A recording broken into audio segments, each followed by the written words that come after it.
Hey everybody, good afternoon, and how you doing? I'm gonna only a half hour of Pac-Man stuff today, and we'll just get right into Final Fantasy VII. Where we've had a lot of, I did some leveling up off stream to get all my characters up to around level 10. Hey, Clacka boy, how you doing? Alright, so we could just jump right into it. We'll start with Vanilla Pac-Man. I'll start my... Oh, shoot, I forgot. I guess I should set the timer on here. Okay, let's set it for 32 should do it. It should actually be slightly less than that, but just to account for the transition time.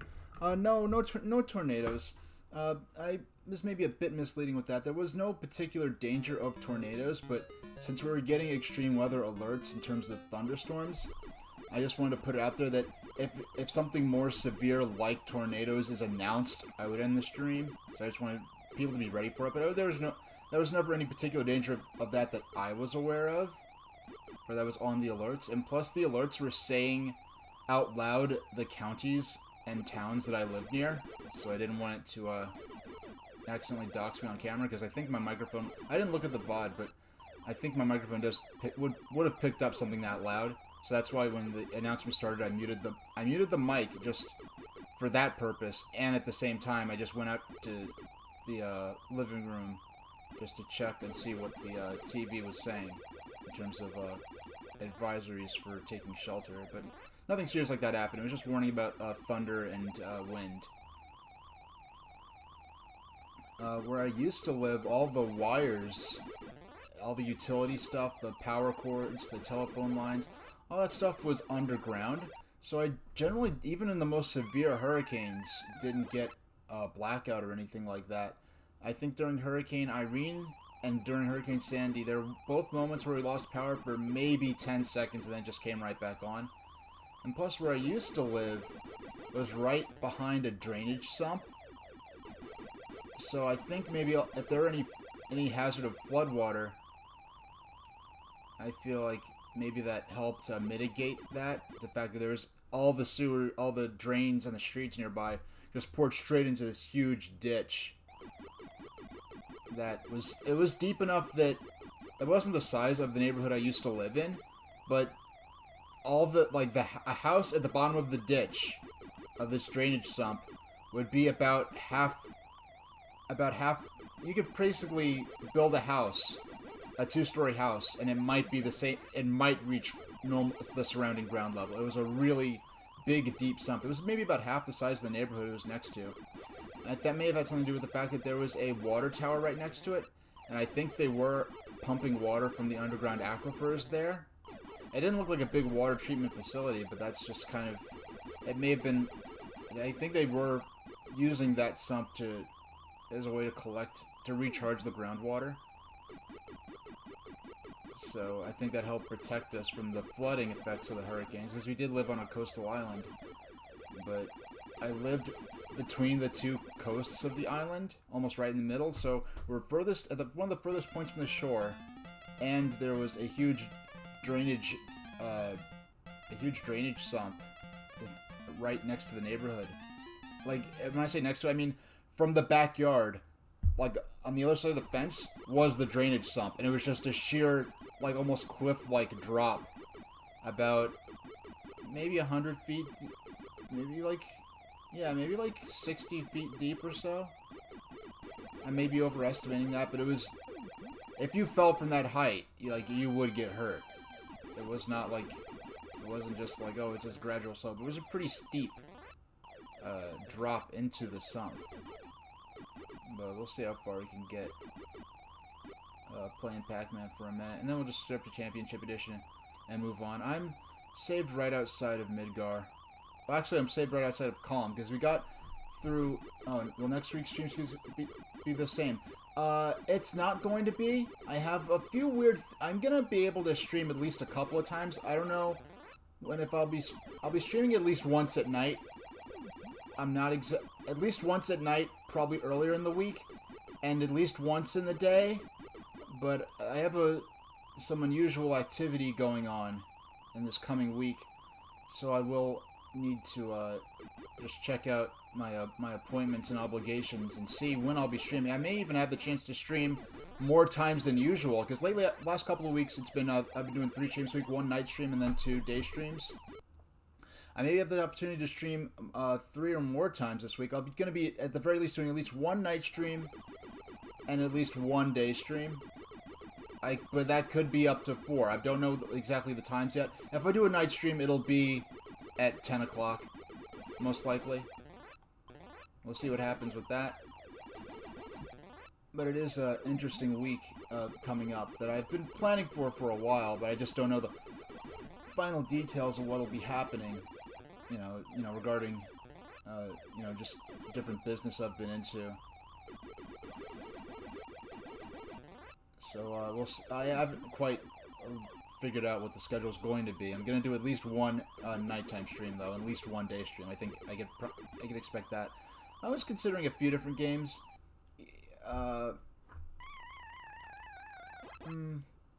Yeah, I was considering a couple of different games, but we'll see how it goes.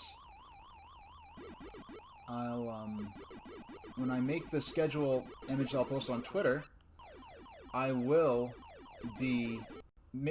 be posting the correct time this week, so you won't be showing up at 2 o'clock waiting for me to show up at 3.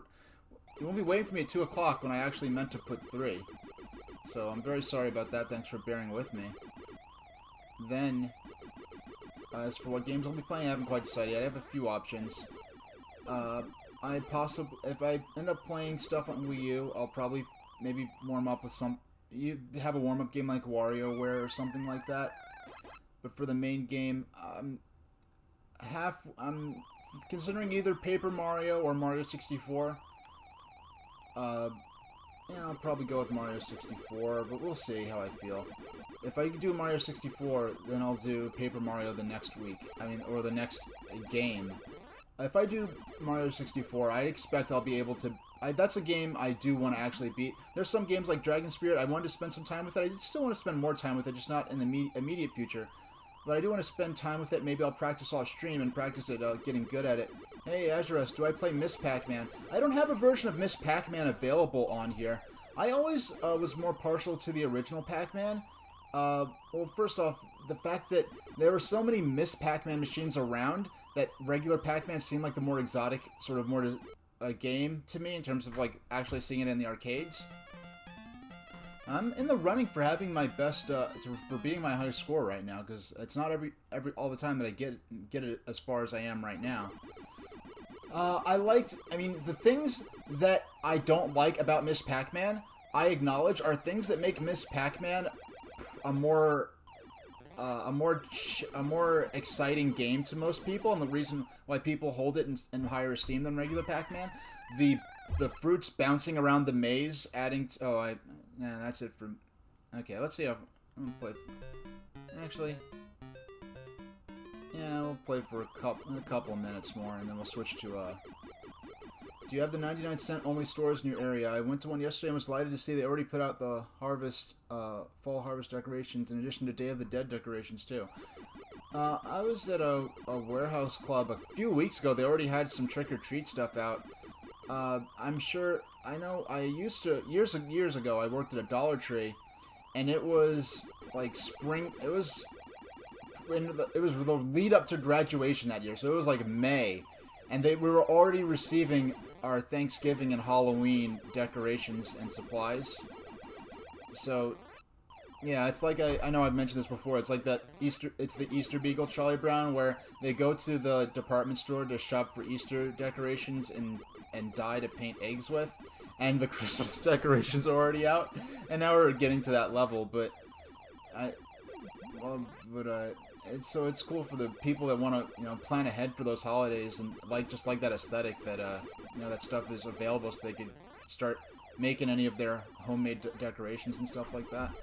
Yeah, Dollar Tree, it's a great store, but it's a good store to shop at sometimes.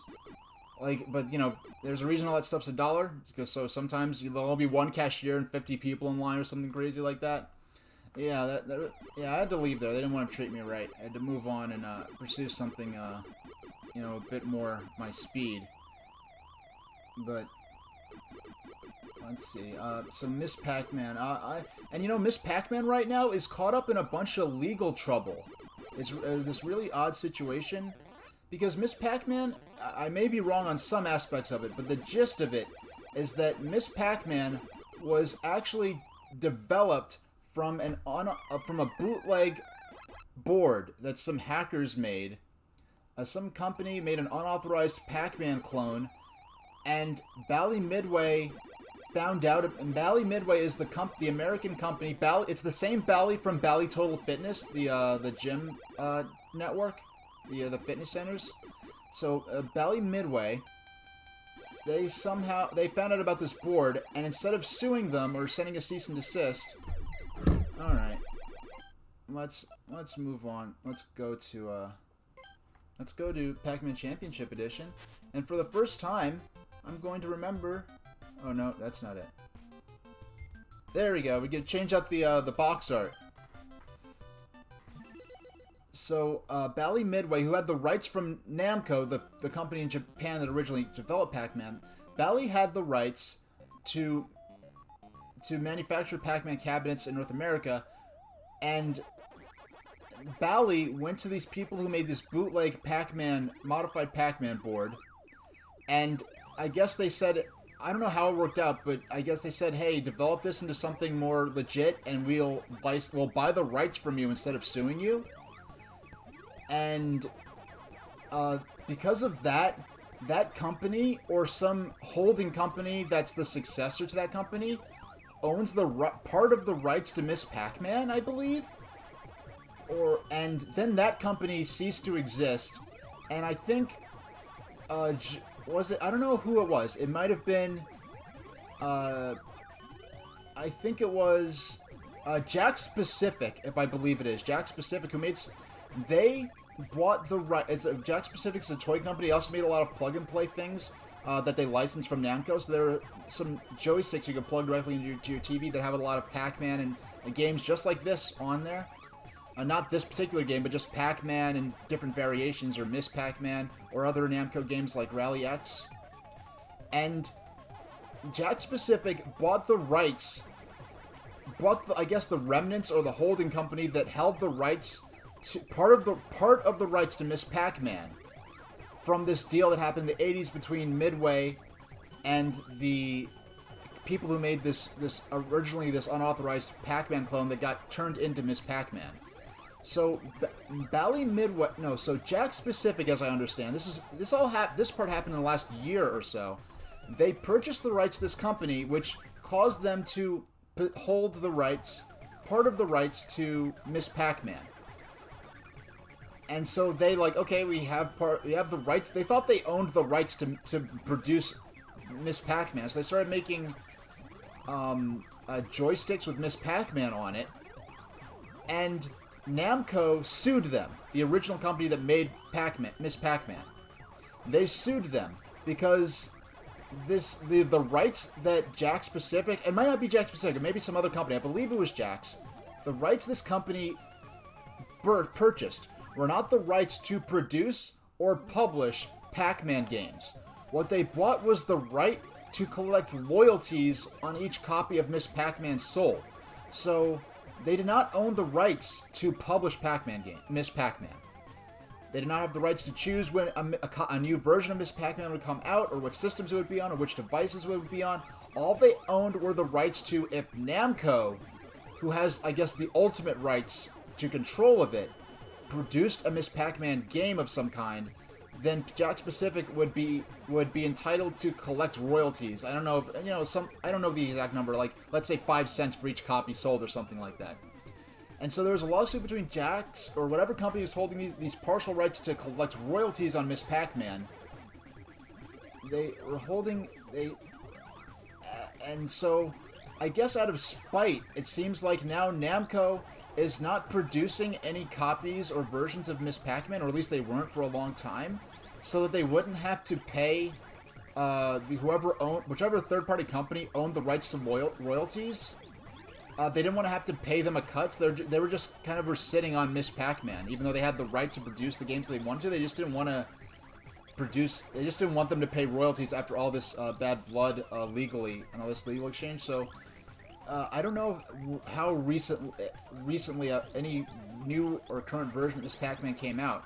And I did remember a couple of years ago, like, they were making just these joysticks that only had Miss Pac-Man on it. And I think it was by the same company that used to be making joysticks that have, like, Pac-Man and Super Pac-Man and Pac-and-Pal and Pac-Man Plus and Rally X, New Rally X, and Bosconi and all these different Namco arcade games. And I'm like, so they had this version of this joystick that had like a dozen different Namco games on it. Now there's one with only Miss Pac-Man. Why Miss Pac-Man specifically? And apparently it has to do with they wanted to release Miss Pac-Man by itself so that they can get the right, so that they can collect the rights to it without having to pay. They felt they wouldn't have had to pay Namco for the rights to the other games. So, like, basically, they thought they were buying a ticket to the driver's seat when they were actually just driving a ticket. They actually bought a ticket to a window seat, and they aren't any control over the car that is Miss Pac-Man. They're just in a window seat, and they're along for the ride. They don't get to choose where it goes. So it's a really interesting and complicated situation that arose. Ooh. Oh my gosh. That was a good little chase sequence right there, but... As your rest, you weren't here. I don't know if you're able to catch up on the second Final Fantasy VII session from last week. TTT. Well, my second place score, and I didn't even put my name in right. Oops. Alright, we're just gonna have to get second place again and fix it. But what happened was, in Final Fantasy VII, we did a lot. We went into the headquarters, and for those who aren't familiar, Azurest isn't really familiar with Final Fantasy VII or role-playing games in general, so she's just been kind of following along with the story. But we went into the headquarters of the evil corporation that built the elevated city, and because that's where our friend was being held, and they were going to do experiments on her. So we stormed the building. Well, you have a choice. You either go in through the front door and fight a bunch of security soldiers, or you could sneak in through the back door and climb up 70 flights of stairs to get to the 60th floor. And and when you climb up the 60 flights of stairs, they actually do make you walk up 60 flights of stairs. You actually have to control the character walking up the stairs, and you see the members of your team fussing at each other about how long the stairs are and how tired they are, and they stop and catch their breath, and and if you storm the front door, you cause a big ruckus, and you have to fight a bunch of soldiers, and you go up the elevator, and on the elevator stops at random floors, and more soldiers attack you along the way. And then when you get to the 60th floor, there are stealth sections. Then you get to the laboratory, and the mad scientist sticks some of his creatures that he's created on you. But we rescued Aerith, who we came to rescue from Hojo, the mad scientist. But it turns out that we got captured anyway. So we got put in a jail cell that's in the upper floors of this building. And we wake up in the middle of the night to find that the doors of the jail are open and the guards are dead. So, one of the lab specimens escaped and went on a murder spree, because we find a tank that says Genova on it. And inside we find what appears to be a headless, mutated woman. And Cloud, our protagonist, has kind of a flashback episode. But then we just keep on going. We don't find out about that yet. But then we move on to, so we wake up, we find that the Genova specimen escaped and went on a killing spree. There's dead bodies all over the building.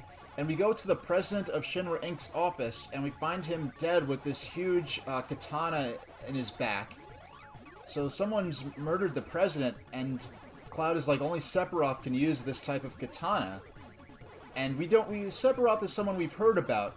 Sephiroth is the infamous one-winged angel that that the song One Winged Angel is about, that is played during the final battle against him. So now we've discovered that Sephiroth came and murdered the president, and the president's son, a very young, he's kind of like when Kim Jong-il died and Kim Jong-un, the son, immediately took his place.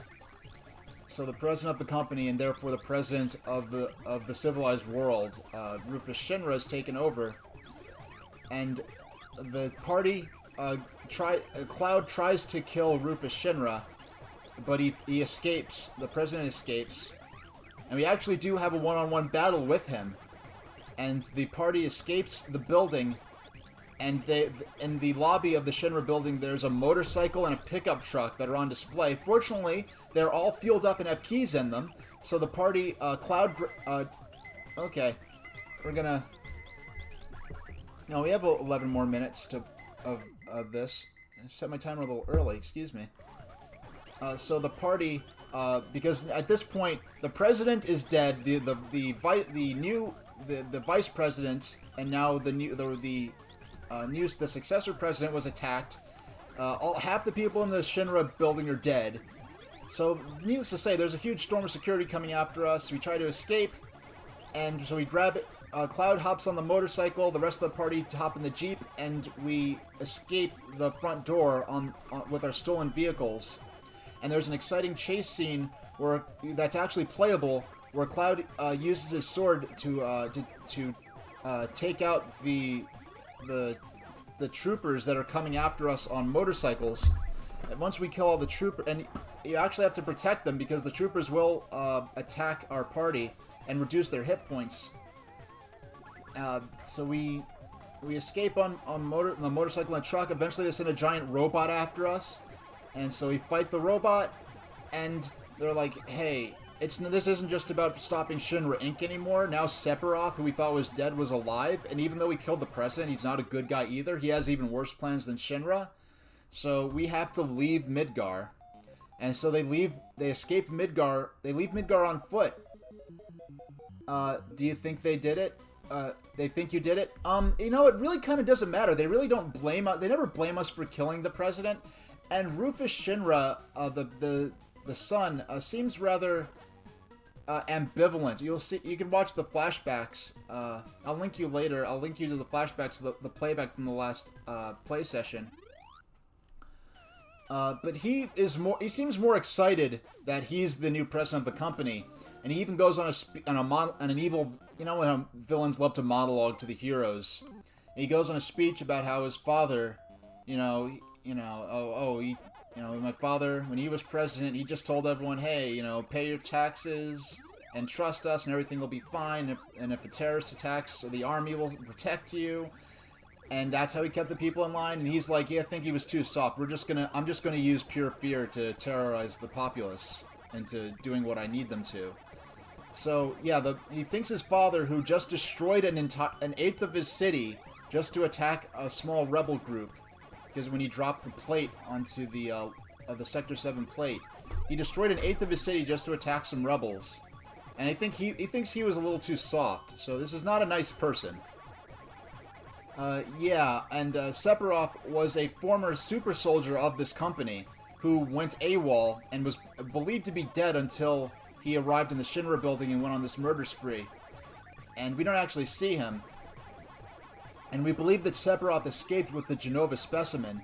So we leave the city of Midgar, and you'll kind of get a sense of, I'll show you a bit when we go back into the game, what that was like. So we leave Midgar and go to this small town that I guess, you travel across. Oh my gosh.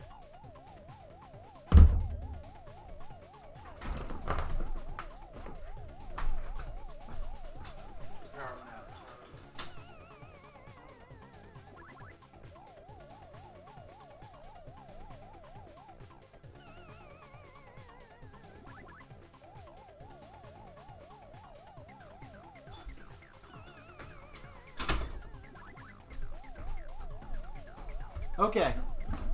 Alright, I'm back. The stream disconnected for some reason, but apparently it reconnected in time. So excuse me.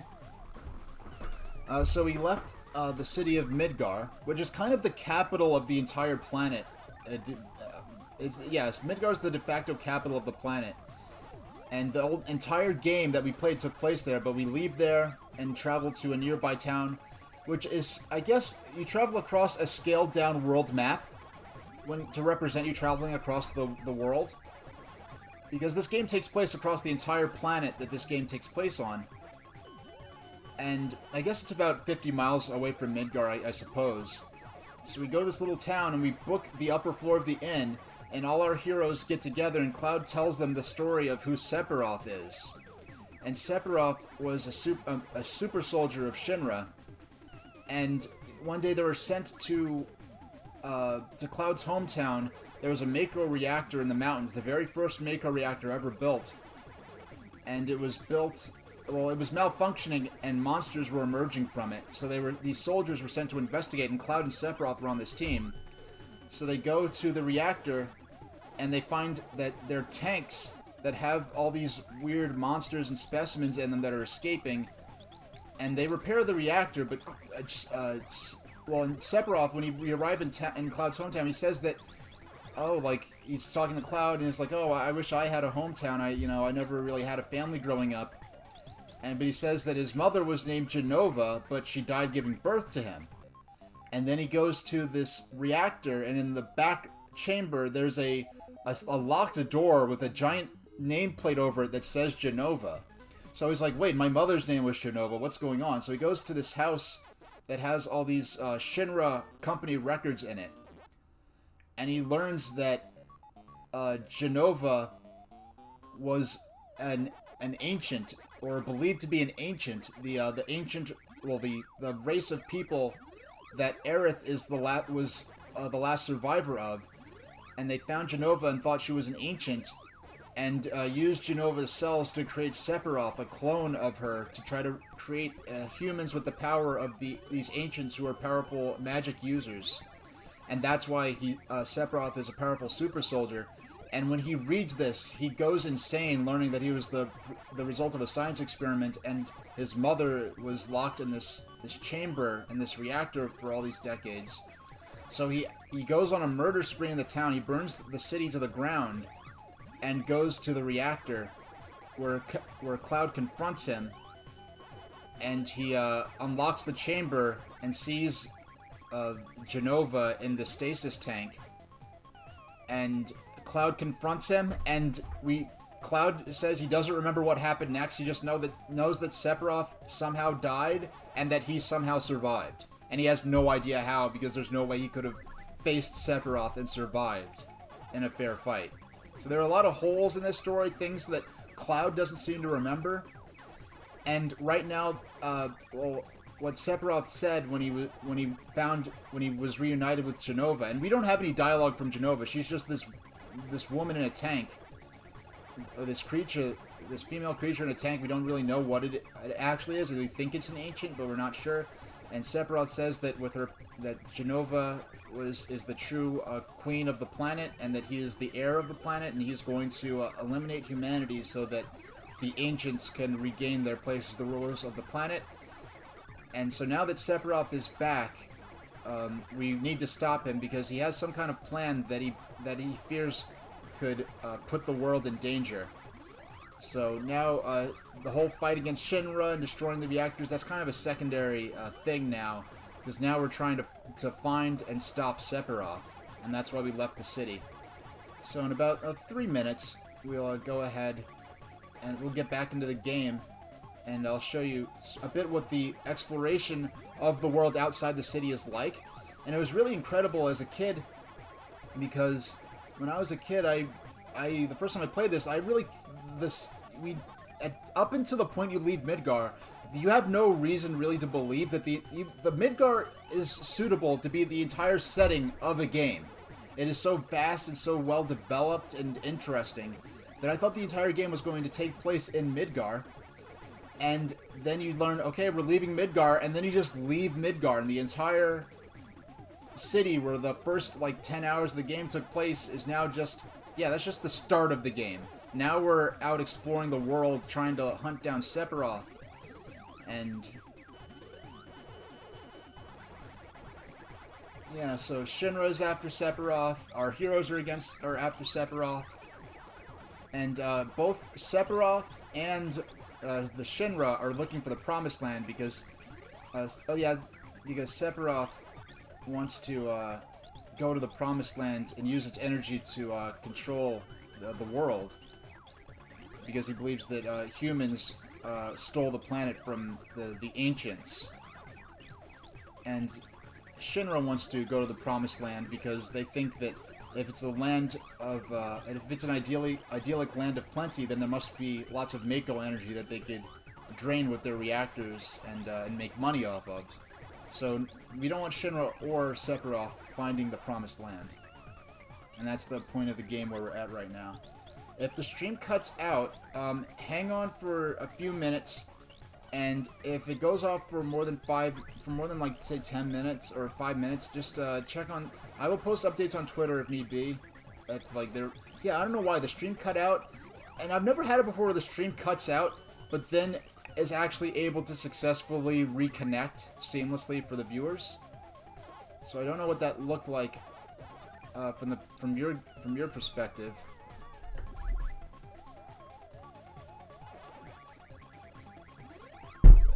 Alright. Let's see how close, how many points we can get. Grab. Yeah. There we go. Oh, and some exciting news. Oh, Clackaboy. They just made that Final Fantasy movie. I was surprised they didn't use the FF7 storyline. Oh, yeah. Well, now some of the... the thing about Final Fantasy is that they're kind of separate stories that are kind of linked by a handful of motifs and themes. And they did eventually make the Final Fantasy VII Advent. It's kind of crazy how modern video game graphics look better than the Final Fantasy movie that they made in, I think, 99 or 2000. So, we'll call it for, oh, cool, 6th place. STH. There we go. Alright, so I'm going to go to intermission for a minute while I set up the next game. All I really have to do is change which game I'm playing, because they're both Switch games. I just have to change my volume, because Final Fantasy VII is a very loud game. I have my volume presets ready to go, I just have to change it manually. So, I'm going to press mute, and you're going to hear the game soundtrack while I'm on my... It won't take more than 5... I'll give myself 5 minutes, but it'll probably take way less than 5 minutes. But, let's get started. Okay. And...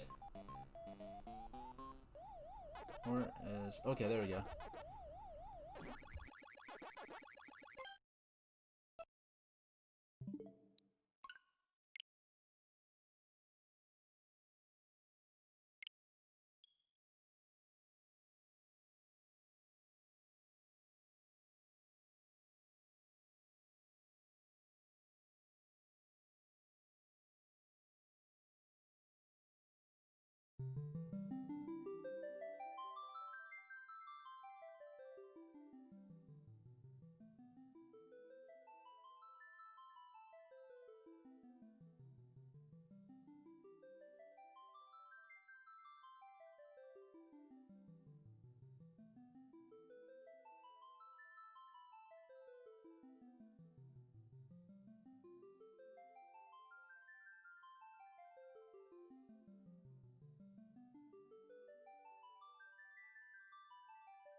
Hey, I'm back a tad early. We'll just stop the timer. And there we go. Okay. Yeah, oh, so you've had streams cutting out before lately? Oh, thank you. I remember. Okay, let me just set it for 90 minutes. 90 minutes will take a little, maybe 6 or 7 minute break or something like that. See how I feel.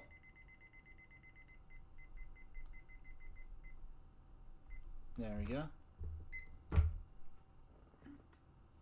Yeah, I've never, I guess the other times when I've had my stream disconnect, it was because of me having just bad internet. So here we are. We're out in the... Okay. We're out in the world right now. I just want to show real quick. Okay. So here's outside of the... We're out right outside of Midgar here.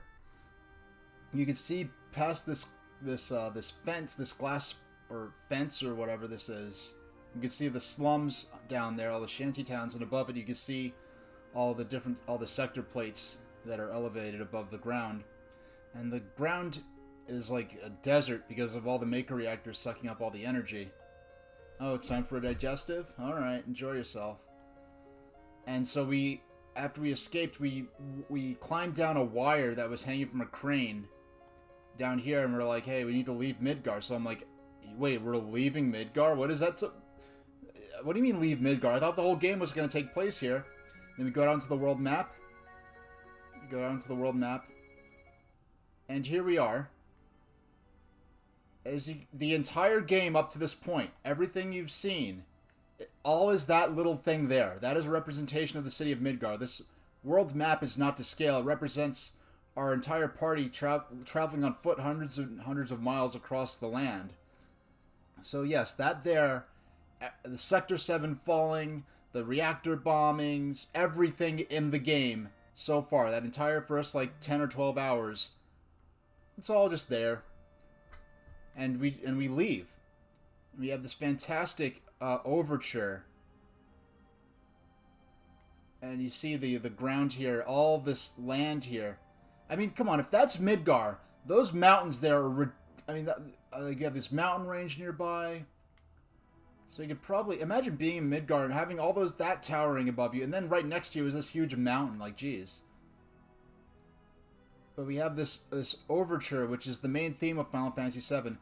So look at that. The 8 reactors have drained all the ground, all the way up to where I'm standing.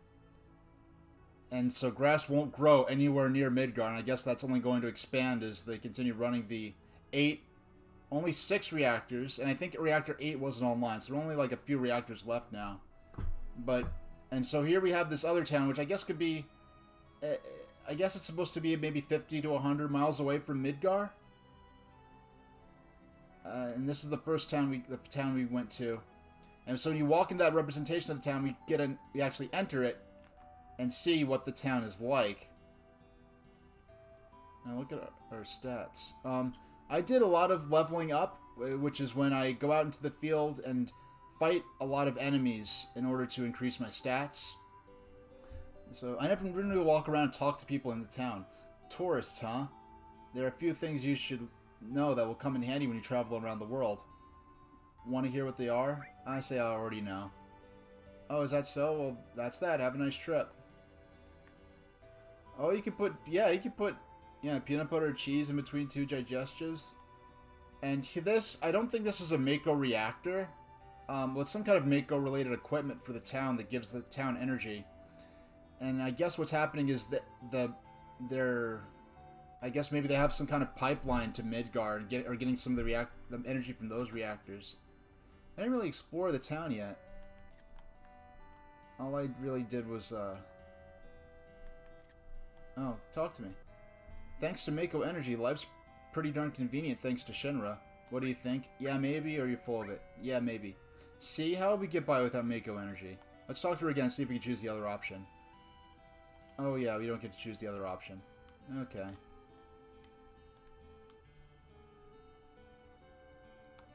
And you see this looks like some kind of Mako some kind of device for storing Mako energies made things a lot more convenient, but a lot of plants and animals have been disappearing at a rapid pace. I think the old life was better. Yeah, maybe. Yeah, I'm sure I'm right. You think so, do you? So, I have all kinds of different opinions on whether or not we should be using this Mako energy to produce electricity. Let's see here. Did you say you came from Midgar? I used to live there, but I heard they got lots of troubles lately.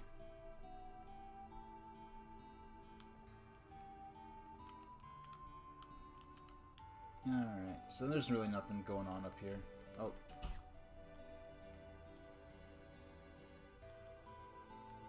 Okay. Let's see what's in this house. There was a suspicious-looking man in a black cloak. He was carrying a mean-looking sword. So, okay, so Sephiroth appeared here at some point. Oh, let's walk up this stairwell. I don't remember what's up here. Oh, received Peacemaker. Let's see what that is. Oh yeah. I keep trying to press start. I'm supposed to press X. Item. Hey, a long-range weapon. I think that's a weapon for Barrett, so let's equip it for him. Yes, we just went into someone's house and stole a gun. I don't know, it's just the thing with these role-playing games is, if you find something in someone's house, for whatever reason, people don't mind you just taking them. Oh, that's for materia. I'm gonna equip weapons. Assault gun. Oh! That's a downgrade. How lame. We don't want that. But I did just realize Barrett doesn't really have any materia. Let's give him, what, enemy skill, sense, steel.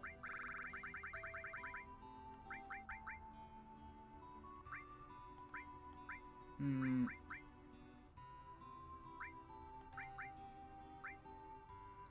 mean, there's nothing I particularly want I'm interested in him using, so we'll just go back down. I didn't even look at what's in the item shops here yet, so there might be a chance to. When all that time I was leveling up, oh, there's another way upstairs over here. My older brother's stupid. He's so embarrassing I could just puke. Okay. When I grow up, I'm gonna be a soldier. That's why I'm training hard now. Alright. Very cute.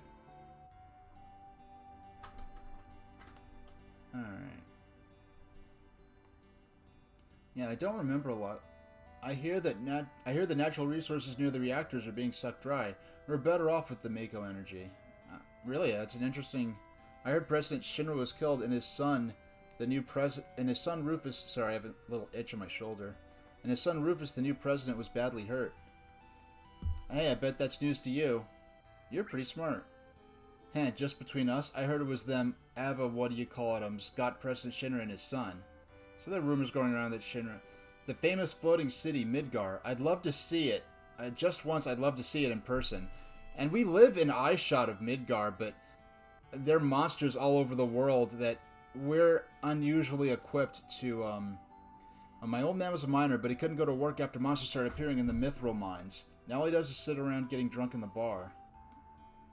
I don't remember this bar. Jeez.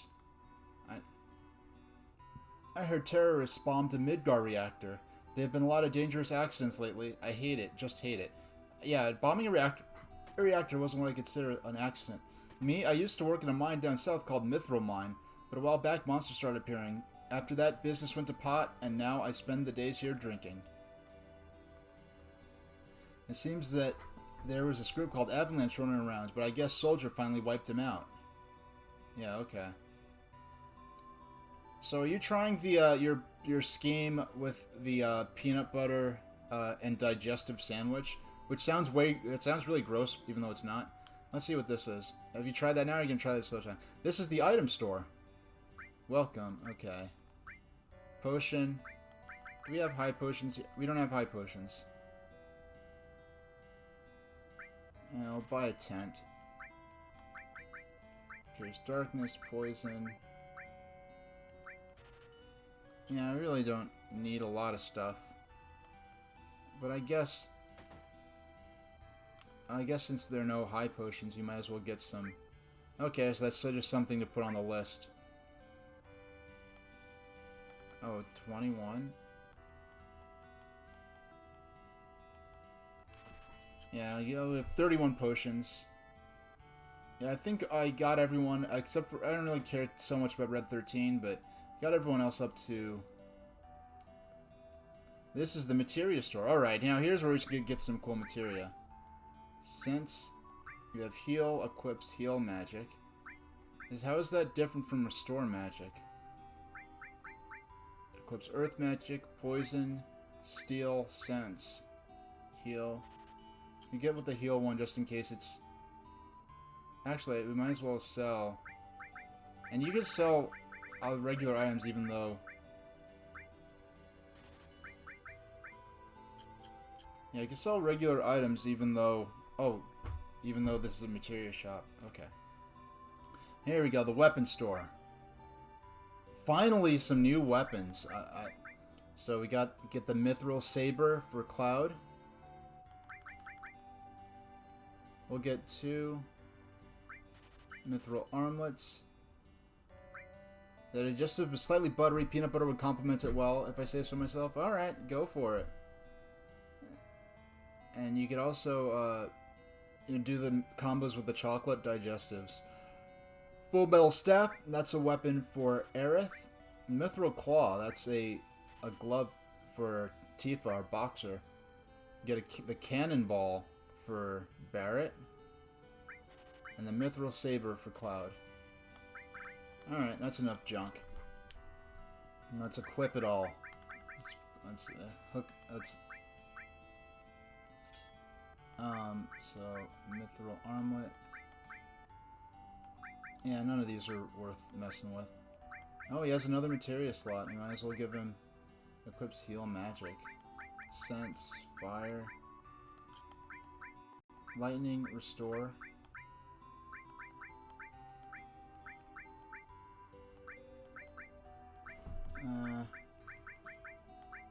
Sense, steel. I don't know. I'm just not so interested in. I'm not interested enough to.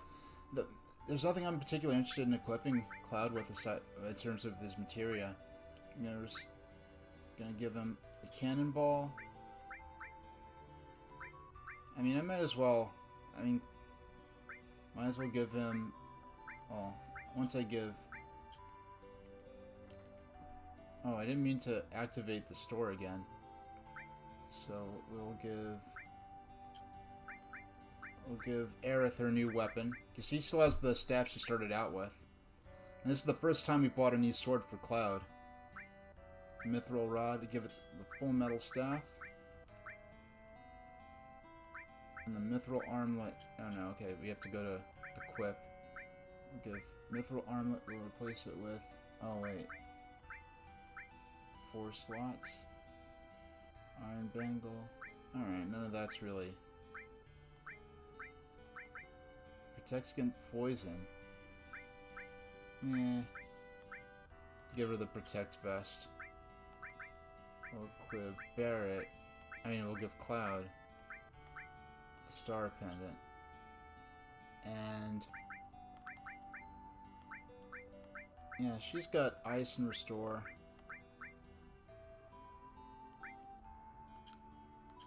Alright. Yeah, I think we're good for now. So at least we're ready to leave into the outside world. Oh, there's nothing going on in there. But why is this elevated like this? This is a little walled city right here. I guess to protect from all the monsters that are out there. But the one person in this town says I'd love to see Midgar someday. And when we leave the town, we see Midgar is right over there. So I can only imagine how this would look at night. You know, if you lived in from a second story window in this town. Well, let's go ahead and save.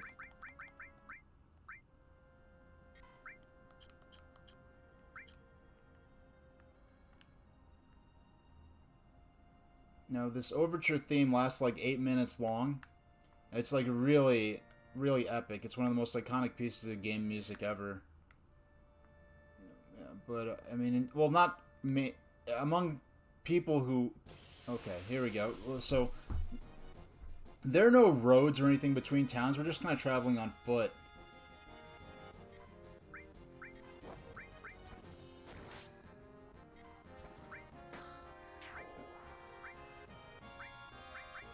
Okay. So you've locked new limit breaks for,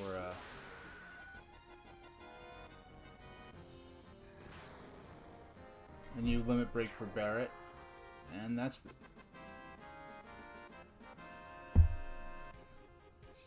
Oh wow, Cloud's nearly gonna level up again soon. Alright. Yeah, I've never had an experience where it disconnected. But... So let's see what's over here. As we can see, we have this swamp to cross. Oh, shucks. Alright, nothing too serious. You just have to fight these evil ostriches. And it's... Just wanna... Oh, I did not mean to do that. I meant to speed things up. I didn't mean to activate everyone's limit. So I might as well use it. I did not mean to do that. So we're just gonna have to hurry up and just get through the battle now that we've delegitimized it.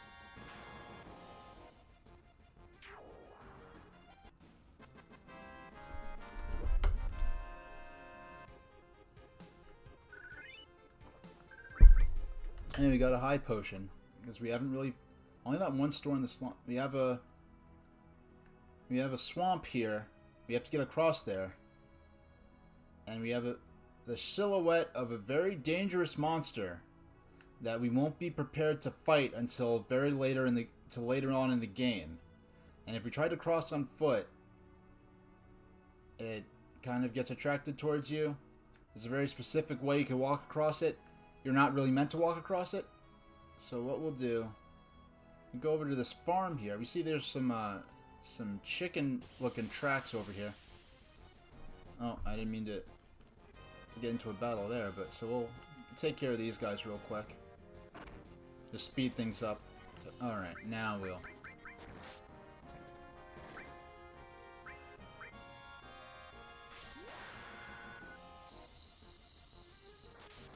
Seal Evil freezes enemies for normal enemies for a certain period of time.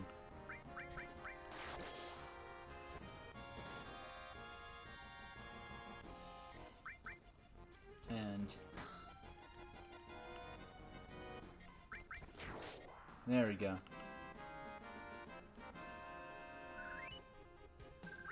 So we have some what look like giant chicken tracks in the ground, and we have this farm right here. So let's go on the farm and see what's going on here. And we have these giant chicken-like birds called chocobos. They're iconic in the Final Fantasy series. In the Final Fantasy series, every Final Fantasy, after I think either 2 or 3, they've appeared in every single game in some way or another, and they serve as transportation and livestock. And a chocobo is fast enough to get past the swamp without getting attacked by the monster, which is called the Midgar Zolom. Choco Bill. Thinking of crossing the marshes? Yeah. Then it'll probably be safer for you to get a chocobo. That way you could zip through the marshes with the chocobo. It's the only way to avoid getting attacked by the Midgar Zolom. Midgar Zolom? It's a serpent-like creature over 30 feet tall. It detects the footsteps of anyone in the marshes. And then, bam, it attacks. To avoid that, buy a chocobo at me and Choco Billy's farm. To purchase a chocobo, please talk to my grandson. He's in the chocobo stables at the far right end of the farm. So we have to go and see about buying a chocobo so we can cross the marsh. And here's the kid. Let's talk to him. Do you want a chocobo? Give me one or nope? Give me one's a little rude, but that's the only option it gives me, so give me one. You old folks are out of luck. Old folks? We're all out of chocobos. I'm taking care of the ones out there for someone else. You know, if you really want a chocobo, you should go out and catch one. You want to know how to catch a chocobo? How do I catch one? A wild chocobo always appears with other monsters, but you won't be able to catch it because of the monsters. That is why you must defeat the monsters first before you catch the chocobo. And then, while chocobos are really cautious, they'll run away from the smallest things. But if you use greens, they'll focus on them and won't run away. You want to know how to catch a chocobo? Well then, shall we get down to business? I'll sell you chocobo lore for 2,000 gil right now. You want it? We have to buy it anyway, so let's just buy it. Thanks. It wouldn't hurt to buy some greens either, and how fast a chocobo will finish eating depends on what type of greens you feed them. So let's buy... let's buy...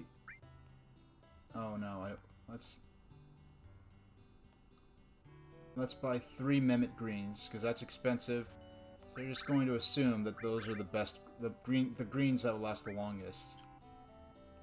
Let's see what the flavor text over here for this guy is. Wasn't it really expensive?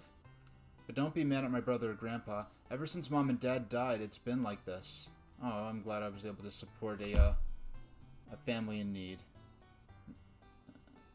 You love chocobos that look just like your cockatiel birds? Oh, you care for cockatiels? I had a friend who, I think he has a he had a parakeet, but I really don't have any experience with birds. I've had dogs and that's it. Alright, so let's... The chocobo lore is actually a materia, so we'll need to equip that to someone. Equip. Chocobo lore attracts chocobos. There we go. And so walking along these chocobo tracks show us where we can have a sense of where to go to look for chocobos. And we'll encounter them in an enemy battle. Oh, Tundex Place, hope you're doing well. Oh, yeah, I'm doing well. We were just encountered... We just finished the Sephiroth flashback last scene. So let's... Where's the Mimit greens to the chocobo?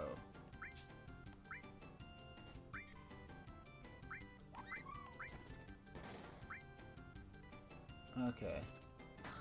Yes, we have special wacky music to go with the chocobo's appearance. Oh, you ate him that fast, you pig. Okay. Okay.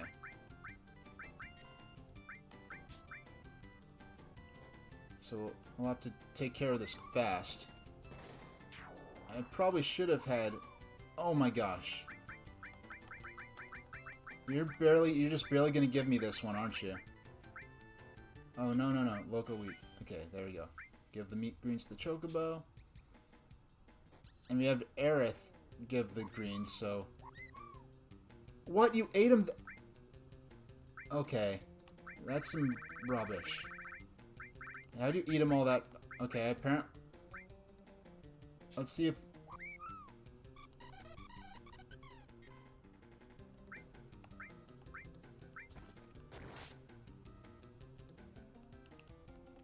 Okay, please don't run away. Oh, he ran away. He ran away. Doggone. We almost had it.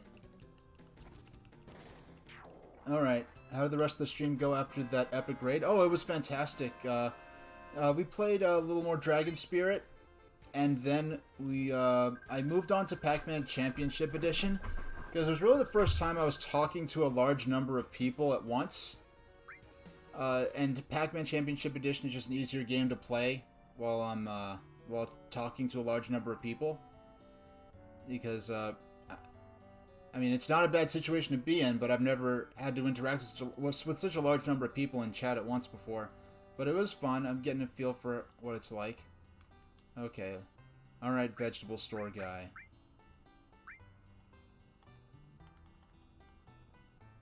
Gonna 5 here, I mean. For the Pashana greens. And hopefully, now that I've bought all those greens, that should be enough to keep him distracted. I'm guessing perhaps there's a certain kind that the chocobos like more than others, or maybe it's a random thing which ones they'll spend more time eating. Because silly me. 10, 1103, 1003, Cloud 17. Okay. Okay, there we go. Alright, just had to get it. I'm doing weird stuff with my save files where I'm saving at certain spots, because there's certain spots where I might want to go back and capture some footage so that I can, you know, for maybe stuff I want to do on YouTube. Okay, we're just gonna speed through this. There's a speed up mode where I could just fast forward time. On the left of the game screen, I cropped it off here because I only cropped the 4x3 actual gameplay area. But on the left and right shoulders of on my monitor that I'm playing on, taking advantage of the extra real estate provided by the widescreen, I can see which quality of life feature I have attached, have activated. The only one I'm using is occasionally I'll use the speed feature, where I can just multiply the speed times 3. Fortunately, it doesn't speed up the music as well. But here we go. Alright. A chocobo! Alright. Item. Curial greens to the chocobo. And we'll just take out that guy first. Alright, we took him out. Now we can just focus on... No! Aerith, why did you... Okay, because her original target was taken out, the computer picks a random other target, and she just chose the chocobo. That's ridiculous. Yeah, it was nice of Pete to do that for me. I really appreciate it. I think I got like 6 follows. People ended up following me, which was a huge honor. Yeah, Pete rated me a while back, but the stream was an absolute nightmare. The worst quality stream I'd ever broadcast, and I did not even realize it at the time. But the thing is, that night was going so bad. All kinds of things, both technical things with the stream, and then the game accidentally getting reset while I was at the last level. And I spilled my water, because that's when now I always take my water out the fridge about an hour before I start streaming, so it'll still be cool, but not so cold that it forms condensation, because the condensation causes the ball to slip out of my hand. Okay. There we go.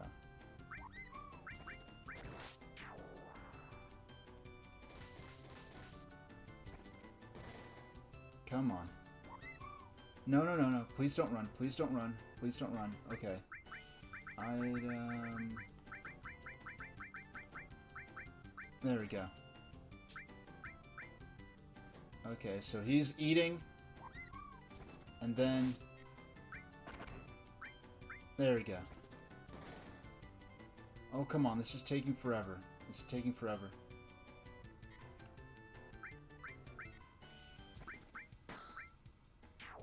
Yes, we caught him. We caught him. We've got him.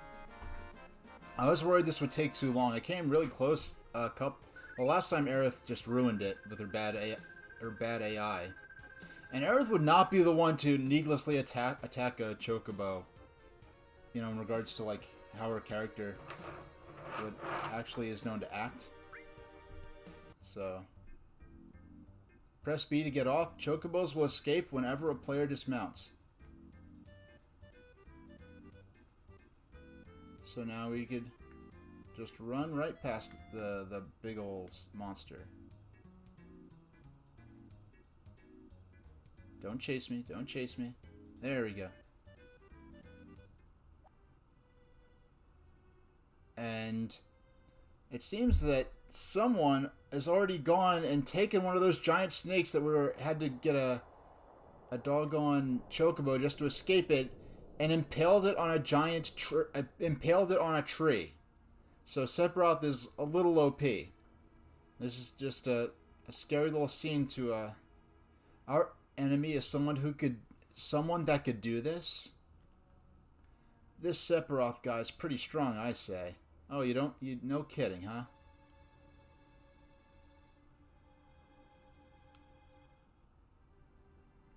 Yeah, I'm really interested to see how the remake will handle the overworld segments or the equivalent of them. Will it just make like a point A to point B segment where we're just out exploring? Because I really don't feel like the overworld as it's depicted here is something that could work in the remake. Is they're gonna have to have an interesting. I mean, they could either go straight to. They could either start. They could start the next game at calm with them in the inn. Or I don't know. It's just so many different ways different ways they could handle it.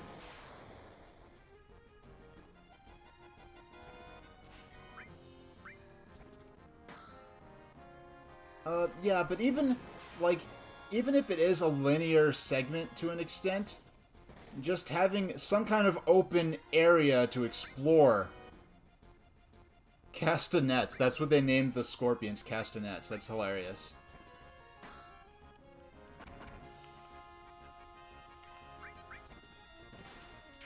Alright. Castanet C. Scissor Spark. We'll just, there we go.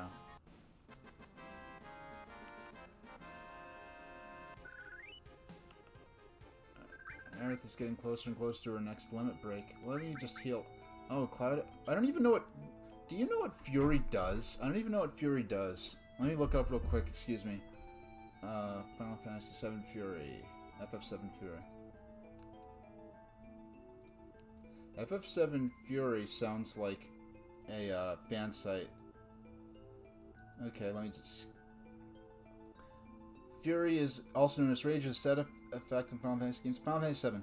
Fury status reduces the character's hit rate for both physical and magical attacks by 3 out of 10. It also doubles the rate at which their limit gauge fills. It can be a positive or negative status depending on the situation. It can be achieved by using a hyper or through an enemy attack.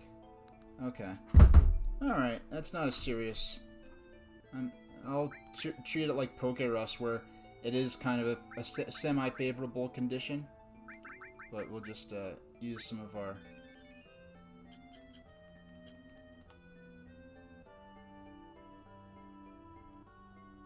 Alright. Oh. I'm not sure... Okay, I found the way out. You have to go north. What are these things supposed to be? Jeez. Madoge. Okay, whatever.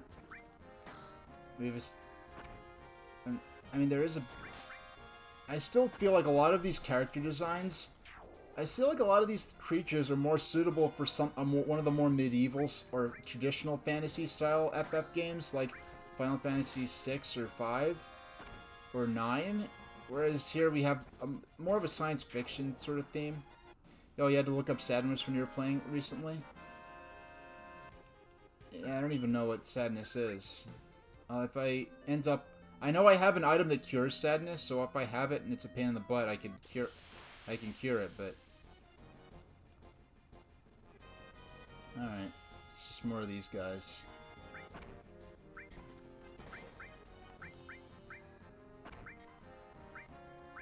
Okay.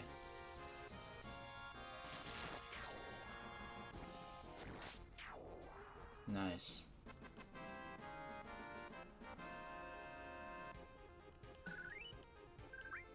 Okay.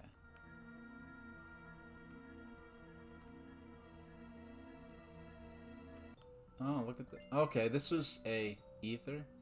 And what's... Received tent. Okay. So that was just an extra place you can go to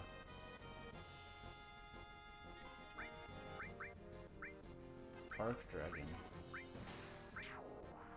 Okay, these guys aren't so tough. Whew.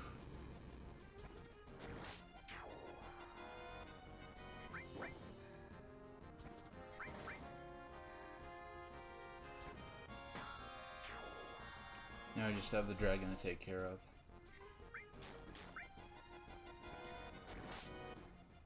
Hey, Cloud's reached his limit break. I'm glad that counts as he's able to reach it, because the cannonball he has technically really isn't a ranged weapon.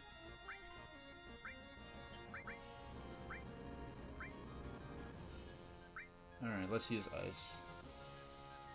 This should... Okay, that took him out. BRB, bro? Alright. I'll see you later. I feel bad because I very seldom happen to be available whenever you go live, Tundex.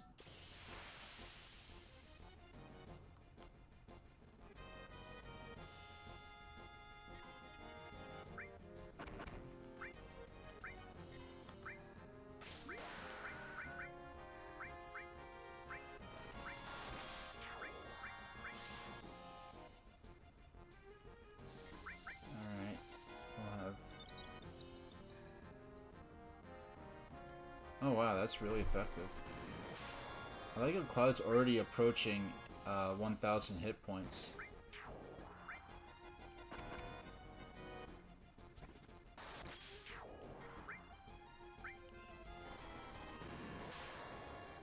And you know, Cloud never did get paid for the second reactor mission. I just thought of that. But I guess it's not about the money at this point.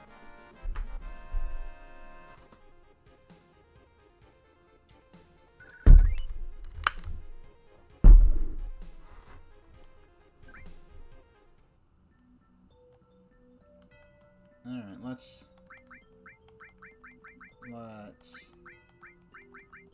let's patch up Barret and Aerith. You know, I don't remember how... Okay, so we're back. No, this is the way we came in. Doggone.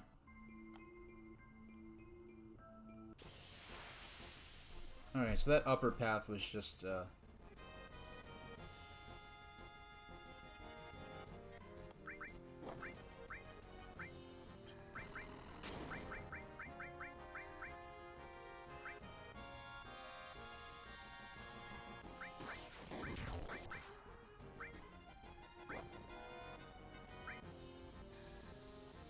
will I be playing Paper Mario The Origami King? You know, it's sad because as frustrated as I am with the way that the Paper Mario series has developed and the weirdly stubborn stances that Nintendo has taken, where we have like Tanabe basically just saying outright we're not allowed to make a good Paper Mario. We're not allowed to make a Paper Mario. The things like the unique characters and the RPG battle system are things that we're not even allowed, apparently, to put in Paper Mario anymore. It's really frustrating to hear that, because what I loved about Paper Mario was the RPG battle system, and the RPG battle mechanics, the unique characters, and the great writing. Now all that's left is the great writing. They got rid of the RPG gameplay, or they're using RPG elements in a very different kind of game, because they're straight up puzzle games that do have a life meters or HP. And what this seems to be is kind of a puzzle game. The battles are basically a puzzle game that use some RPG mechanics as part of them. I mean, and the graphics are gorgeous. Same with Color Splash. The graphics are gorgeous. The writing seems super on point, but I mean, just after Bombette and after Admiral Bobbery, now we just have a Bob-omb that's just a plain Bob-omb. Like, the graphics look great, the music sounds fantastic, the writing looks hilarious, but I can't pay $60 for a game that I know I won't enjoy that much. If this was the first Paper Mario game, I'd probably buy it. I'd probably enjoy it great for what it is, but it would be like if okay, let's say Super Mario Kart came out on Super Nintendo.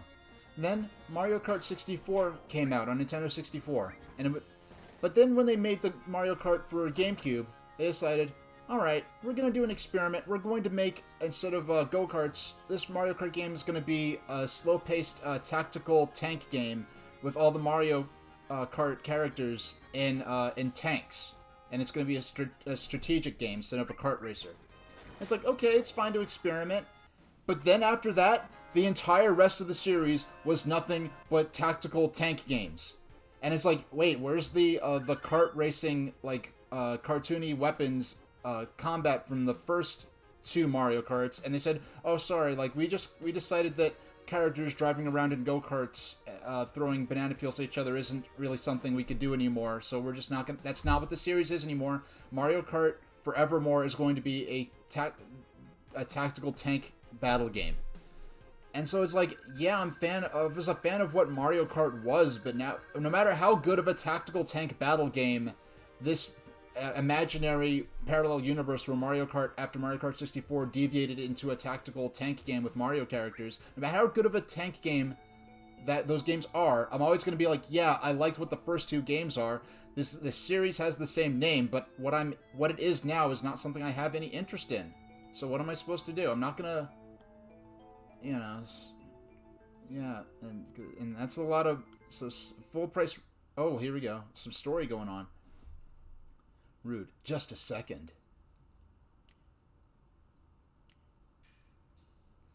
Who are you? Do you know who I am? The Turks, right, are not interested in the Turks, right? If you know, then this won't take long. It's difficult to explain what the Turks do. Kidnapping, right? To put it negatively, you could say that. But that's not all there is to it anymore. ...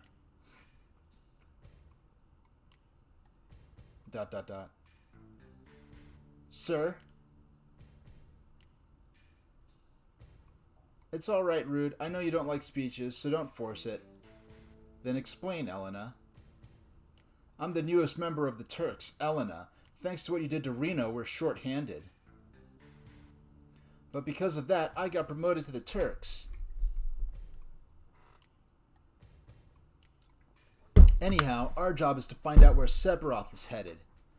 And to try to stop you every step of the way. Wait a minute, is it the other way around? You're the ones that are getting in our way. Elena, you talk too much. Mr. Sung! No need to tell him about our orders. Sorry, Sung. I thought I gave you orders. Now go. Don't forget to file your report. Oh, right. Very well. Rude and I will go after Sephiroth, who's heading for Junin Harbor. Elena, you don't seem to understand. Oh, I'm sorry. Go. Don't let Sephiroth get away. Yes, sir.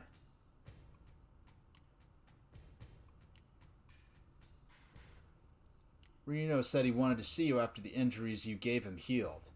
He wants to show you his affection for you all with a new weapon. Well then. Aerith, long time no see.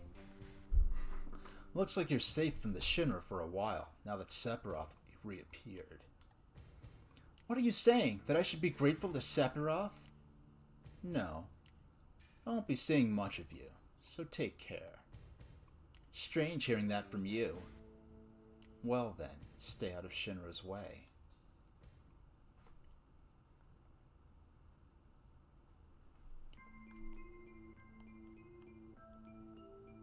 Wait, is there something down here? What's down here? Oh, okay, an item, but... Yeah, so I don't think I'll be getting the Origami King. I'd rather... there's so many older... so many retro games I already have that I want to stream. I mean, if I could not buy a single game right now for the next year, maybe even 2 years, I would still be able to stream new stuff all the time. Just out of what I have access to between my mini consoles, the stuff I have on Virtual Console on Wii and Wii U, I'm pretty... Yeah, I really am... Actually, no, I'm gonna have her defend. Have Barrett use the grenade bomb on all opponents. And have Cloud just do a normal attack. Only the dragons left. And Cloud took him out, so good for us. I'm gonna turn down my sound slightly.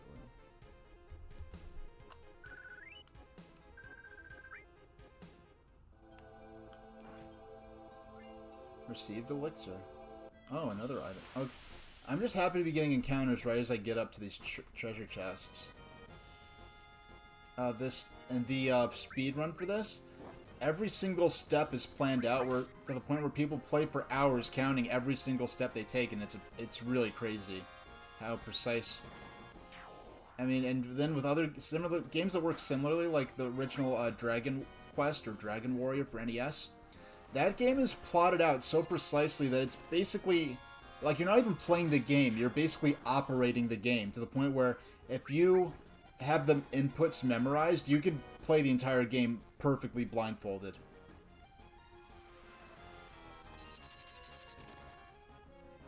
Alright. And yeah, bite. Just get rid of these guys.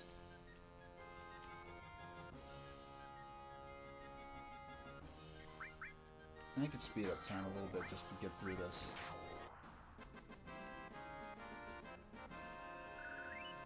Alright. Received high potion, so let's heal up a little bit. Alright, and take the other path. We'll climb up, following the Turks out of here. And he said that Sephiroth was last seen heading towards Junin Harbor. So now we're on the other side of that mountain.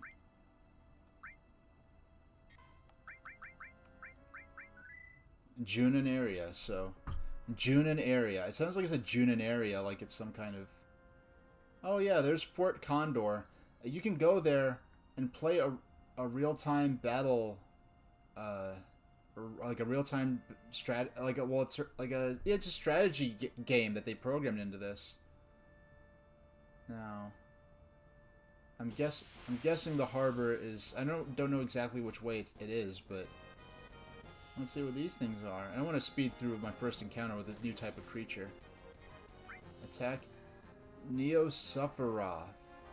Neo-Sephiroth. Okay. Alright, these guys aren't so tough. I always get paranoid when I check, make sure I have a... Okay, I have actually changed the category. But sometimes I forget to do that.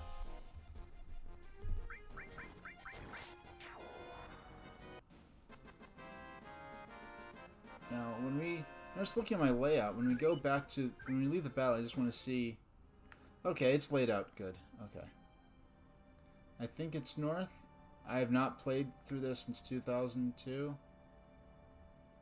I mean, here's this river that we aren't able to cross. But... Oh, look at this thing. What's this thing called? Zemelet. Okay.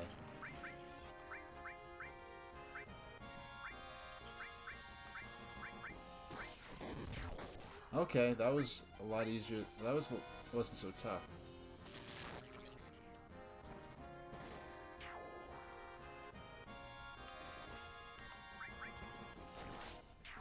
Alright, we took him out.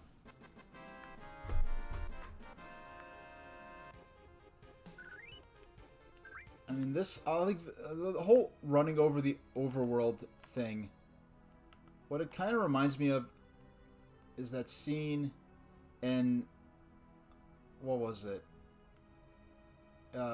In Conan the Barbarian, where Arnold Schwarzenegger and the other guy are running, like, over the fields, and it just shows them running with all this gear on for miles and miles, in a way that's like, okay, if this was realistic, you definitely would have can't run like that. No, I remember finding this, yeah, Fort Condor is this, there's a storyline where Shinra wants to build a Mako reactor, but, there's a condor on top, and that's the only place where the condor lays its eggs, and you have to defend the fort from the condor, but it's an entirely optional game. So this represents traveling through a forest, just seeing Cloud's head just sticking out of the trees. But I think along this way we'll find... No, no, that's not... Okay. We'll just have to walk along the coast till we find the harbor.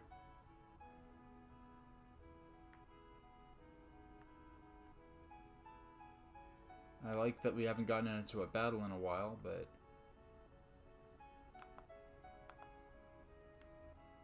Alright.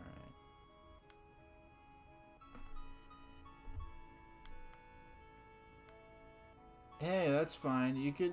Hey, I'm glad you're here with me. So what's your other friend streaming?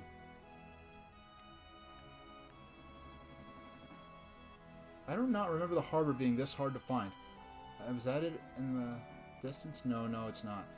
I mean, this is kind of crazy. Like, what we've just in the last, like, hour of playing, we've basically seen a depiction of the main characters running all the way across North America. Mario 64 speedrun, you know? I have not played the N64 version of Mario 64 since the 90s. And then I played the DS version once, and I haven't touched it since then. Oh, there we go. There it is. You can see it in the corner. That giant cannon, that big structure there is Junin Harbor. It is it was a harbor that's built on, well, a town built on ground level, and then above it, Shinra built this giant structure that has a new city built on top of it, and it's sort of laid out like steps where the surface of each step holds more of the ground, and then there's a giant cannon facing out to sea. So this is probably the next biggest city in this game's world after Midgar, and Shinra sure has a penchant for building gimmicky cities and building elevated cities on top of existing cities. So that's what we're gonna see as we how do I... Okay, there we go. Excuse me. I hope I didn't... Okay, good, good. Alright, I just thought I... Worried for a second that I may have accidentally triggered the cheats, but... Yep, so here... Oh, you got into a battle? Yeah, so my next stream is likely to be Super Mario... My next game is likely to be Super Mario 64, played on the Wii U Virtual Console.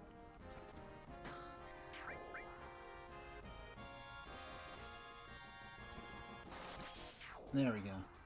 Yeah, that's going to be my next game. It's being the first time I played it, and I never actually beat the N64 version. My father beat it, because I was young at the time, and he was much better at video games, so he's the one who actually beat it, and I would just sort of jump into all the worlds he unlocked, and just play around in them and explore them, but I really wasn't savvy enough to go after the stars and everything. So here we are, yep. What happened to this town? It's so run down. Why would Cloud say that? I mean, he was a soldier. Shouldn't he know about one of the Shinra's biggest one of their second biggest city after Midgar? You'd think that Cloud would know about it, unless he's only been to the top part of the city. Alright, let's explore it, because this is all new to me, so... You remember getting 120 stars back then, my dude? Oh, man. Yeah, I was more into that more simpler point A to point B RPGs. The only stars I got were ones where, like, now this is rare. We almost never have anyone other than the Shinra people visit this town. Okay, Cloud, look at that weird little dance he's doing. Looks like he's doing a weird little jig behind her. Oh, I'm gonna do that whenever someone's walking from now on. Oh my gosh. Okay, let me stop. Let's see if I could get any items, upgrade my weapons at all. If you see a weapon you want, you better buy it. Okay, let's see what we've got here. Mithril Armlet, that's an upgrade for Barret. Grenades? I only have one grenade left?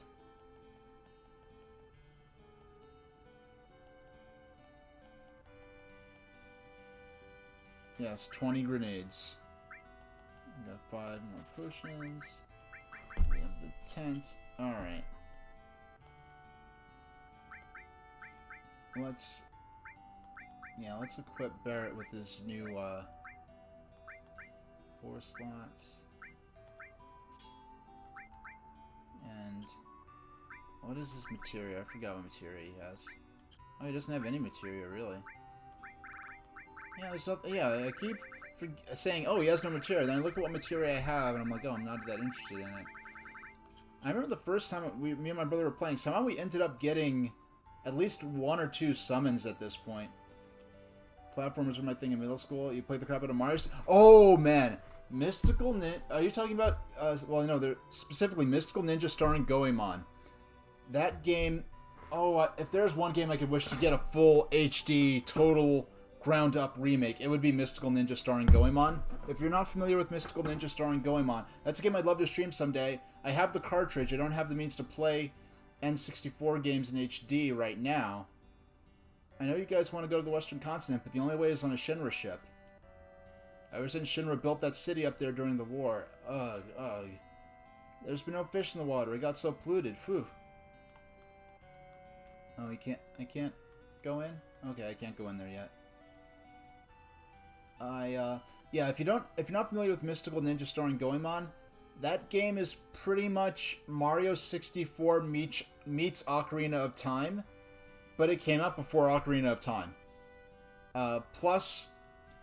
So you have, yeah, Zelda-like dungeons with platforming gameplay. You have the towns in... Okay, the towns in Mystical Ninja starring Goemon, I consider some of the top towns in all of video games. The towns, like, I think the towns in Goemon, like the first town you start in, better than Hyrule Castle Town, better than Kakariko Village. Did you see a man with a black cape? I've never seen that fella before. So, Sephiroth, I mean, imagine playing that game spoiler-free, and then the first Impact battle starts. Could I stream the Super NES version? I never played it before. I have that game on the Virtual Console, and I've never played it before. I've played a couple of the Japanese-only Game Boy Color Mystical Ninja games. I played those through PC emulation years ago, and I have the Game Boy game that they call Mystical Ninja starring Goemon for Game Boy that is not really that good at all, but I still found some charm in it. But hey, Mr. Dolphin! You see, we can see the supports for the city that's up above us. My name is Priscilla. Now you say it, and just say, dolphins are really terrible animals. The things that dolphins do, like, they just happen to look cute, so people think, like, oh yeah, I'm gonna get in the water tank with a dolphin, and the dolphin, like, tries to drown them or do something else dastardly. Like, dolphins are really intelligent, and oftentimes the more intelligent animals get, the more disturbing their behavior. Hey, Charge Up Gaming. Hey, I'm doing good. This is my first playthrough of Final Fantasy VII since 2002. I've watched other people Let's Play it. I've watched one of my favorite streamers, Pete Dorr, play through the remake, and I don't have a PlayStation 4 yet. I'd like to have a version of it someday, of the remake. Oh, this is the one part of the game that always bugged the crap out of me. I first played this game in the late 90s. I got it in 97, not too long after it came out with my brother. We pooled our allowance money and gifts from our cash gifts from grandparents, whatever, to buy ourselves a PlayStation. And we got Final Fantasy VII knowing nothing about RPGs. We just know that that's the game everyone's talking about. And we rented it, and we only got up to the first Genova battle, not too much further past this part of the game. And we just had so little knowledge of how RPGs actually worked that by the time we got to Genova, we're kind of socked off because there's no way we could survive the battle. That's how it is. I don't believe you. Get out of here. I forgot. I missed what they said before that. Great. Why do I hear boss music? Literally, it's the memes come alive. Why do I hear boss music all of a sudden?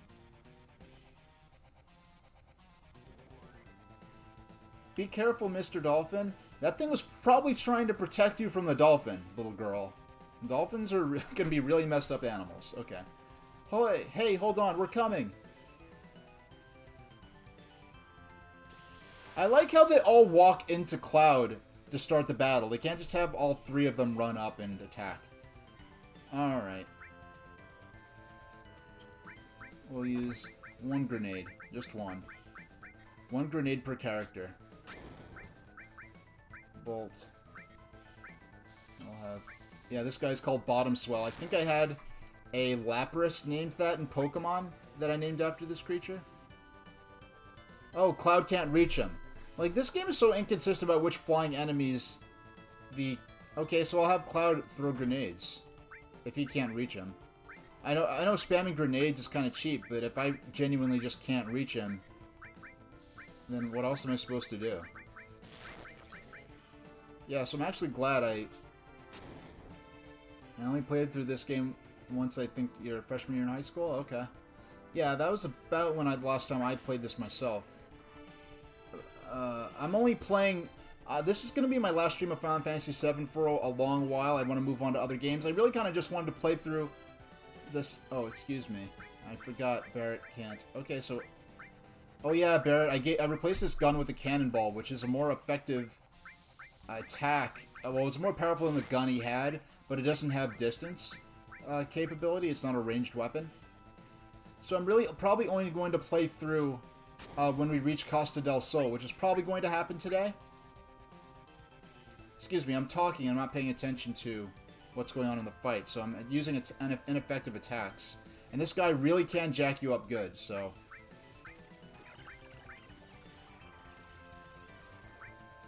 Okay. What's this nonsense? I forgot about that bubble thing. You curious about your actual age? No, I'm not going to get into that. We're soon about the same. Yeah, we're around. We're close enough. We're close enough.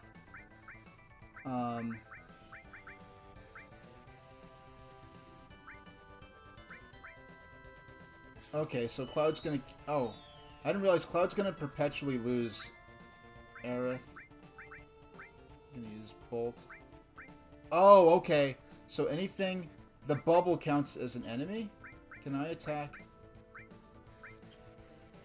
Can I attack the bubble? I don't know. Okay. High potion on Cloud.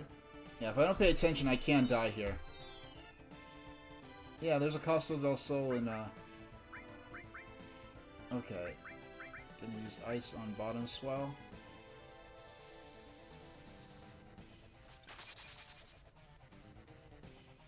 And Cloud's still losing HP because I'm gonna use that. I'm gonna use the grenade. Can Cloud not attack now at all? Is that what's going on here?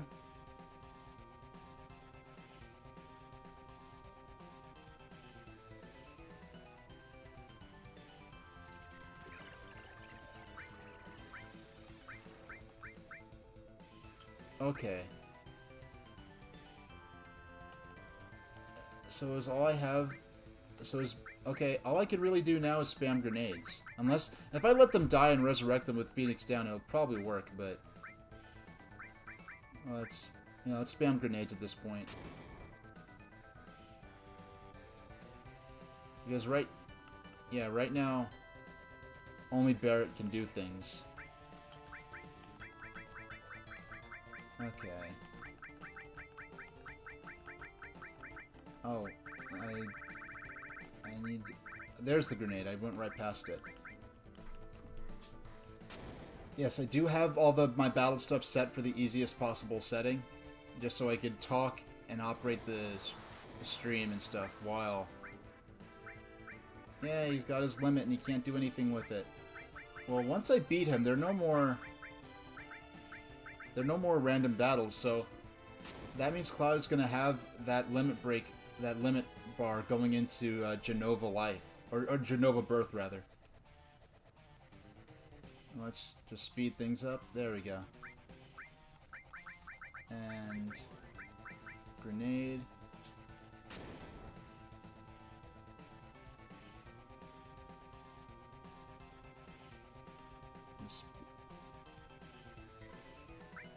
And grenade. This is not how I thought this fight was going to go. I forgot about all these different mechanics. This is probably the most strategically advanced fight in the game to this point.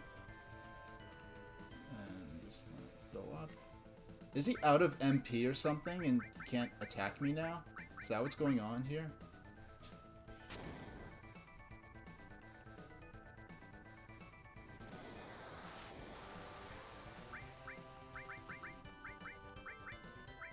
Grenade.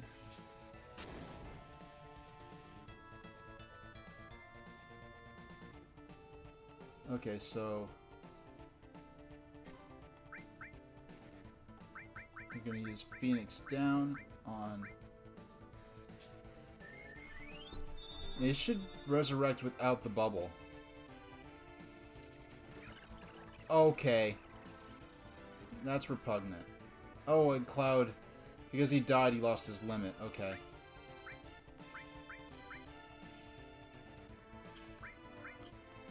Well, let's restore Aerith. Yeah, this is the first real battle I've had to seriously use my brain to navigate. Okay. Item, high potion on myself. Item, high potion on myself.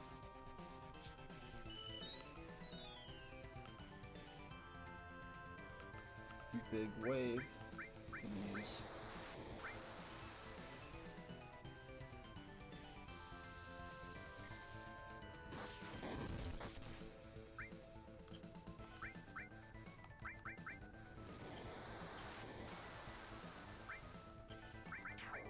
Okay, we got him.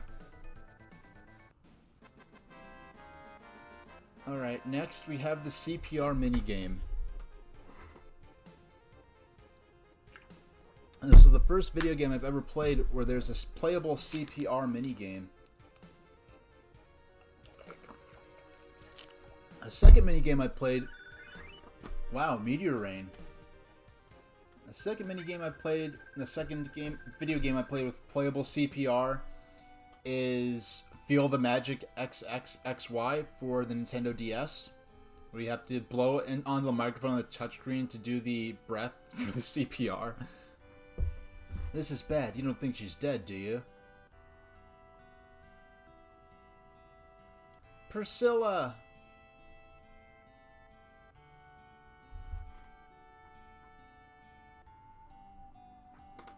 Nope, she's not breathing. Okay, help her. Young man, do CPR. Like the guy just tells Cloud to do CPR on the girl. Mouth to mouth? Cloud, hurry. But she's just a girl. Why? I love this. It's so frustrating. This implication that CPR is being somehow romantic. It is like such a tired trope. Because when you're in a real situation where someone needs CPR, it's like CPR, but she's just a girl. Come on, Cloud. What? You don't know how? Come over here, I'll show you. If this man knows how to perform CPR, why doesn't he do it himself? I guess I gotta do it. Take a deep breath, hold it in, then breathe into her. Hurry up and do it. Yep, that's a good... Sandlot. Oh man, I saw that movie in theaters. Okay, press... I just have to take a look at my controller because I keep having to remind myself whether I'm playing on Xbox or Dreamcast style controller or a Nintendo. Because Nintendo is XABY and Microsoft and Sega are YBAX. Press Y once to start the CPR gauge. Press again to stop the gauge.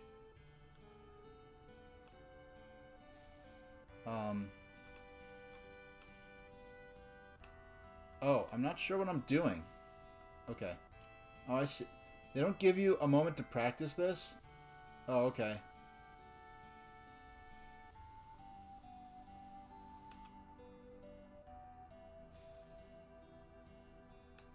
Oh. Does it have to be all the way at the top? Like, oh. I mean, this girl's dead at this point. I have no... how come there are no chest compressions? Oh, this is confusing because I feel like I want to hold the button to fill his lungs. And it's the response of his animation to the exaggerated animation of him inhaling takes so long to pick up.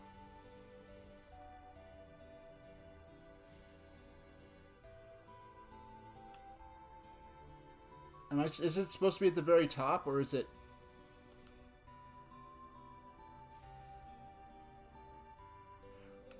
I'd like some feedback, game. This is not doing... This is not properly giving me a sense of what I'm intended to be doing. Okay. I'll wait till it's at the very, very top this time.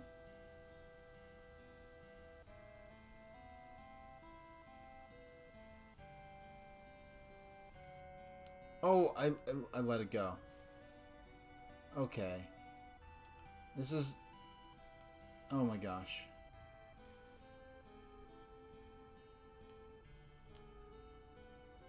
Alright, there we go.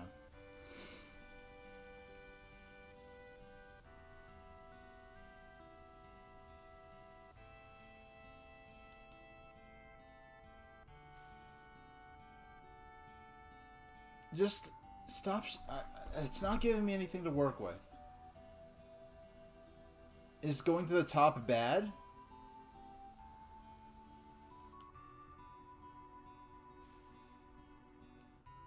Ugh. Yeah, Ugh is right. Yeah.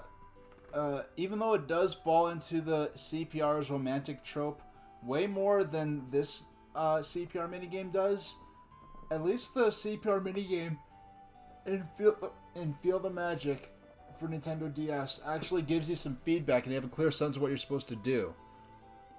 And if I remember correctly, it includes the breathing and the chest compression. So, believe it or not, the touchscreen minigame where you have to like tap the screen to scare away the Grim Reapers that are attacking your girlfriend is more accurate of a depiction of CPR than here. I mean, hey, come in for a while. Alright. I heard what happened. You've done so much for Priscilla.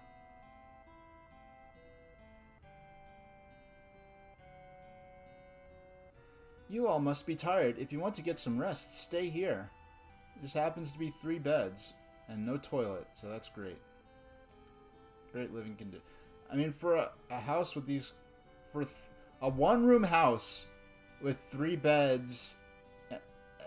yeah, for all that, this isn't such a bad-looking house. I don't know. Want to rest? Let's rest.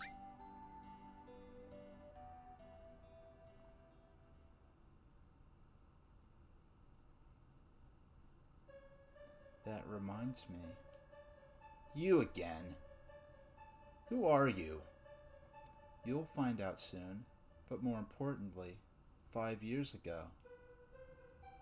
5 years ago? Nibelheim? When you went to Mount Nibel, Tifa was your guide, right? Yeah, surprised me. But where was Tifa other than that? I don't know. It was a great chance for you two to see each other again. You're right. Why couldn't you see each other alone? I don't know. I can't remember clearly. Why don't you try asking Tifa? Yeah. Then get up. Hey, wake up. Wake up, Cloud. That was creepy. Tifa, when Sephiroth and I went to Nibelheim, where were you? We saw each other, right? The other time. No, it was 5 years ago. I don't remember. But something seems strange outside. Cloud, come quick.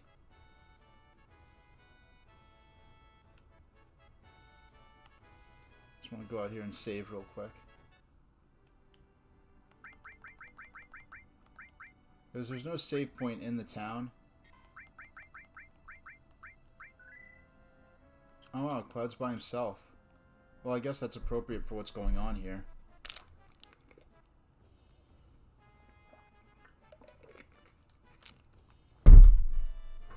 I'm at 15 minutes. I'm just going to get up and take a 5-minute stretch break so I can keep on playing.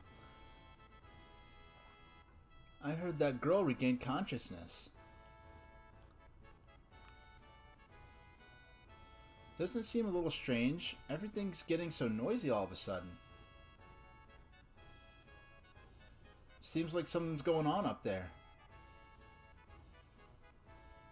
Does this have something to do with the Shinra? Often Red 13 has a lot of important things to say. That was not one of them. That was pretty obvious. Hey, this is Shinra Inc.'s elevator. Don't be snooping around here.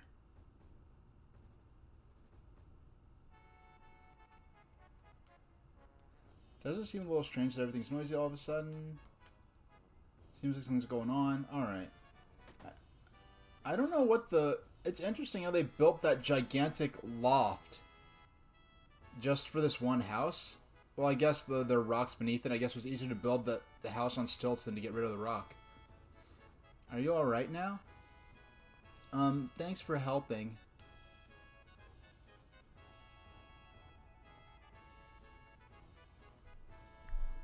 I'm sorry I mistook you for one of those Shinra Inc. That's alright. I like if everyone just calls them Shinra Inc., not even just Shinra. Sorry I mistook you for Shinra Inc. I'll give you something special. It's an amulet. Take good care of it, okay? Received Shiva materia, so now we could summon Shiva in battle. What's that music? It sure sounds lively. I heard they're rehearsing the reception for the new Shinra president. Rufus, I gotta pay my respects. Grandpa and Grandma told me that this beach was beautiful when they were small. But after the Shinra built that city above, the sun stopped shining here and the water got polluted. I was raised in that story and I hate Shinra so much I could die. You think Rufus is thinking about crossing the ocean from here too? Does that mean Sephiroth already crossed the ocean? I love how Red 13 takes his pause and he's like, It's like, Cloud, didn't you finish Rufus off? You know, we already... I don't know why... I don't know, it seems a weird thing for Red 13 to say. We gotta get to the town up there. Maybe we could climb the tower. No, there's a high voltage current. But you might be able to if Mr. Dolphin helps you. Follow me. Now, what I want to do here... High voltage tower. I guess this means Cloud will have to do it. Yeah, better leave it to Cloud. We're counting on you, Cloud. Hey. Wait a second. Now, if I leave here... I just want to... Yeah, they took away my PSH option, so I can't reform the party.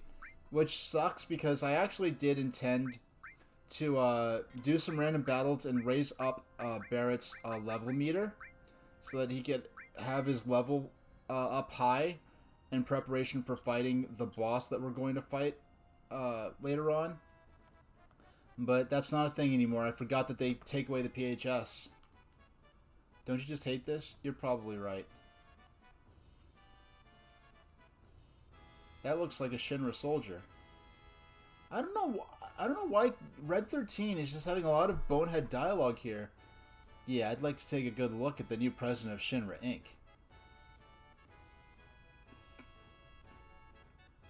Let's see what's going on. Oh, there she is. Wait a minute.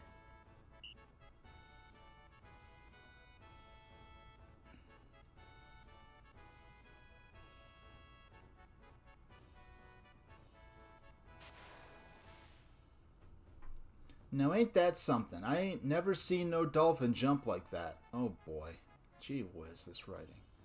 Pretty cool, huh? When I blow this whistle, Mr. Dolphin jumps for me. This is for you, Cloud. A gift? What am I supposed to do with it? Just go in the water, blow this whistle, and Mr. Dolphin will jump you to the top of the pole. Jump to the top of the pole? See that rod sticking out on the top? If you could jump just right, you can climb to the top of the town. Good luck, Cloud. If you make it, we'll follow you. Whoa, I'll hold the PHS for you. It'll break if it gets wet. Alright. I know PHS is a specific type of mobile phone. It's like a sort of a cross, walkie-talkie and a mobile phone, where it's using these small towers that are put on top of the rooftops of medium-rise buildings in cities in Japan, at least back in the 90s and early 2000s. I don't think it's a thing anymore. But they never tell you what the PHS is in the game. It just says, oh, I'll hold the PHS for you. It'll break if it gets wet. This is the only reference to it being in any way a electronic device. So he says he'll hold the PHS for you. So it actually, well, technically, then when I went onto the overworld just now, and I don't have the PHS option, I think that really they should have had this dialogue before where it's like, hey, I'll hold the PHS because it's out of batteries or something like that. So that's interesting that they actually do explain that they're taking the PHS from me. But now Barrett's going to do it, then Tifa's going to do it. All the party members in succession are going to ride the dolphin to the top once I do it. But then, well, first off, how does Red 13 do it? And secondly, I'm just interested in if the reason they're taking the PHS from Cloud is if it will break if it gets wet, then one of these people are eventually going to have to carry it with them. And if it's able to call the other party members, you'd think each of them has their own phone, but okay.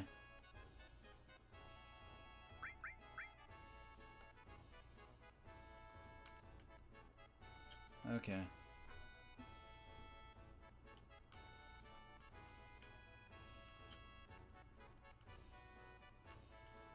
What's going on? What's that? Wait, what? Dolphin offing.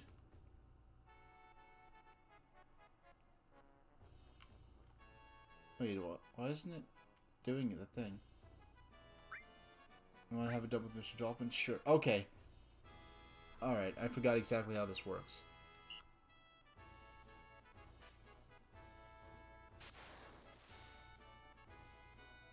Alright, so this is just... Let me... No.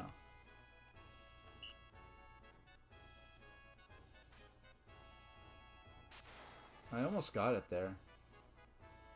Let's try here.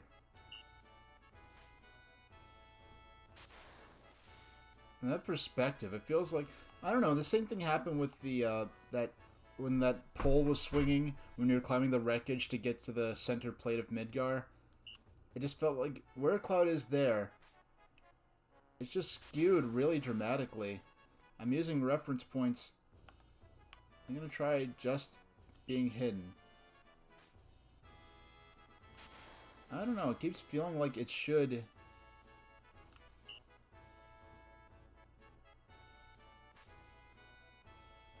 Alright, that's not it. Something more like... I'm gonna put it on speed mode.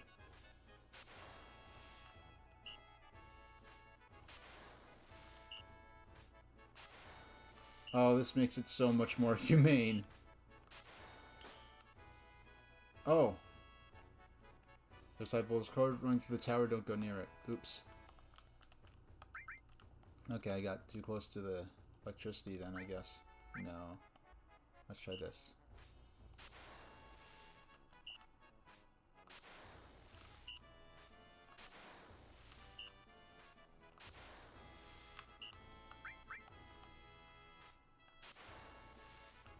Just trying different...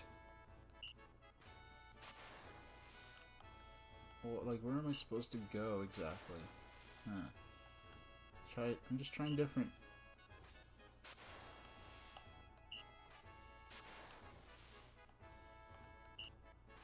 Okay, so that's too far. Let's try that thing. I'm gonna try closer and closer from that particular point. Okay.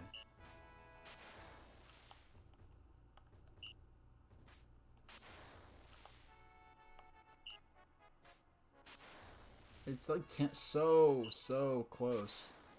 I mean, is there only one spot where I can make the jump from?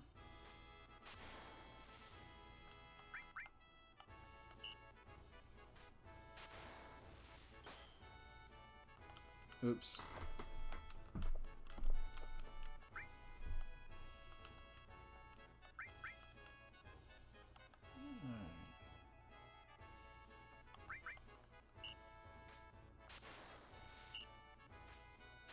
Oh.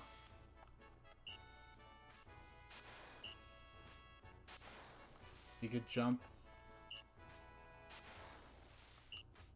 Oh, you could control. Seems like you could actually control which way he jumps based on.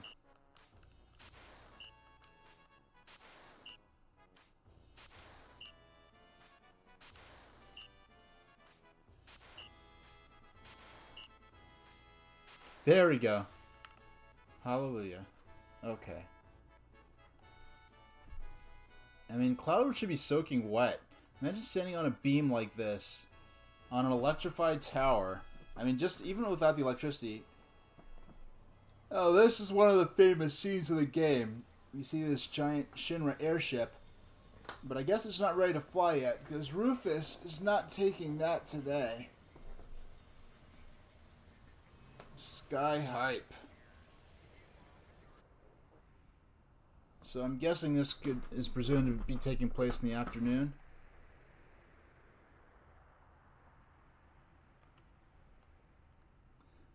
And here we have an interesting mixture of, oh, we have a treasure chest here. Oh, there we go. Oh, no, it's not. Yeah, this interesting mixture of full motion cutscene with the real-time polygonal graphics. Do it one more time because I have to get back down here. You can see the moment where it switches back to the new president is here. The new president is here. Hurry, hurry. Hey, you still dressed like that? Come here. He shrugs his shoulders. Hey, can you hear? Okay. Here, get in the room. I like how he just sees you. I mean, you are somewhat dressed like a Shinra soldier.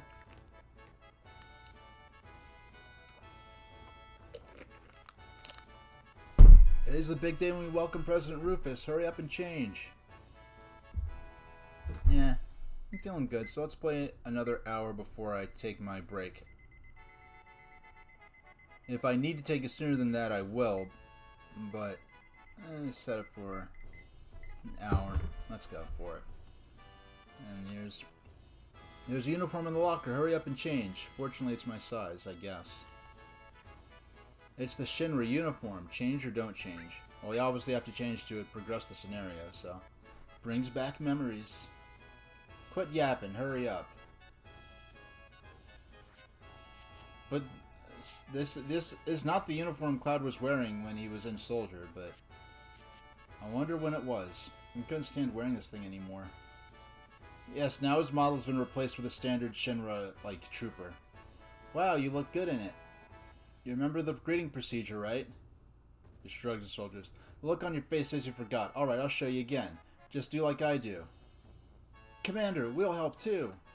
This is how to do it. We'll sing it too. Alright, show him. Now march. This is the welcoming march.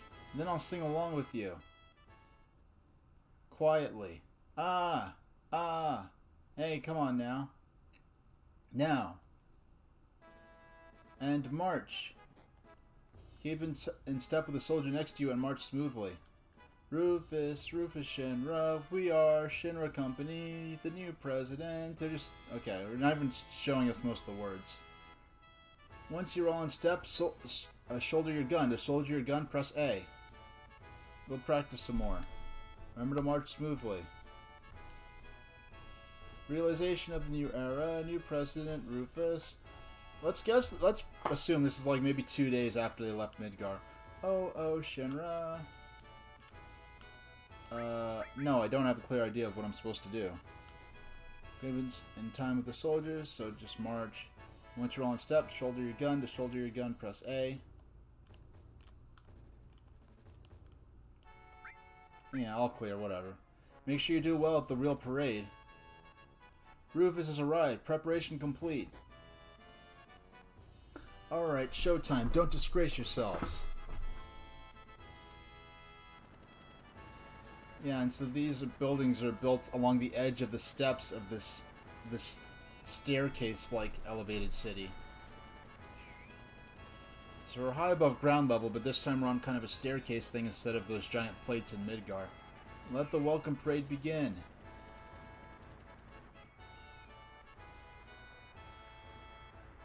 There's Shinra in his open-top car, because that's always a good idea for the president to ride in an open-top car days after your father's been murdered and there's been multiple terrorist attacks.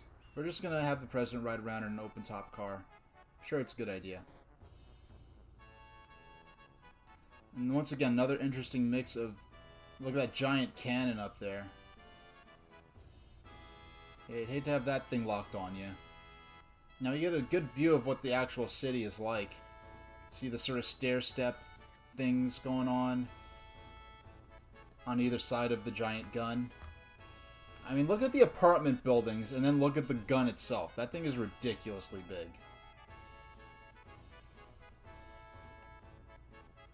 Oh no, no one's here. Late? Hey, rookie, it's your fault for running around like that. Captain, we'll take a shortcut. Right, good idea. Get over here. I mean...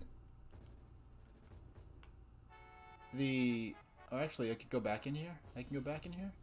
Because I did want to explore in here a bit more. Oh, it makes me come back. Don't get me any madder than I already am. Alright.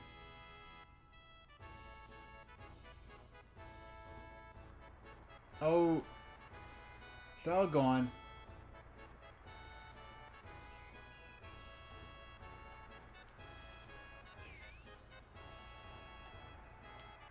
Oh. I wanted to go in the shop. I didn't get to go in the shop. Oh, I need to slow things down first. I guess that would help a lot.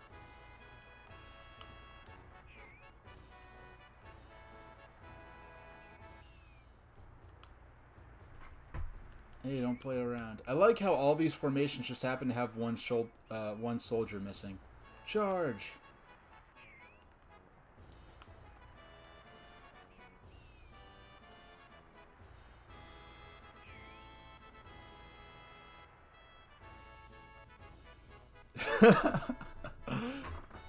What the hell was that soldier doing?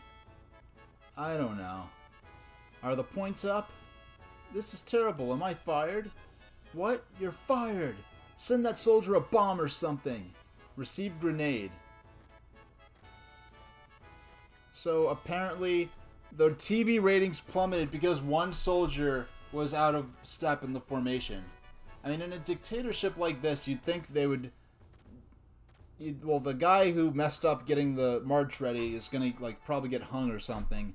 And the TV ratings would just... They just make the ratings be like that they were awesome regardless, so... Good, we made it. Oh, President Rufus. Hey, line up and shut up. Don't make a move. Hey. How's the job? What happened to the airship? The long-range airship is still being repaired. It should be ready in 3 more days. Gyahaha! Even the Air Force's Galenka? Gyahaha! Stop that stupid horse laugh. Things are different than when Father was in charge. Just slowly laughs like, yeah.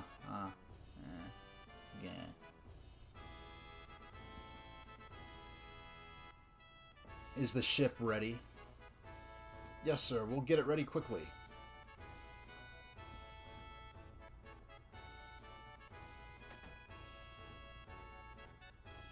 Yeah, ha ha ha. They all laugh with him. And then he just chases after them and starts beating people up. Like, what the heck? Gay. He just runs up and just starts punching the soldiers, and then runs into the lift thingy.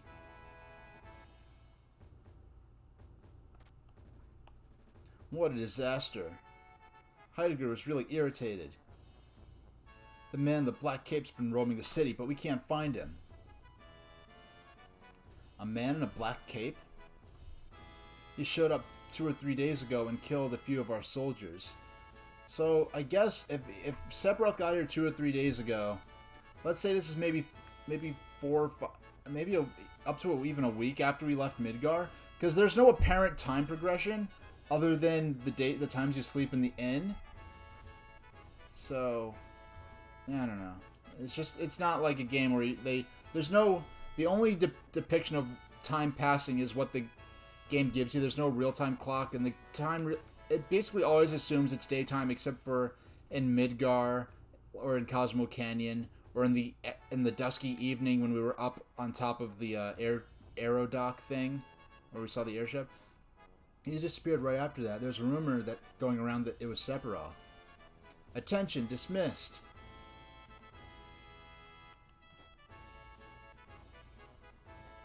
Hey, you messing with the army?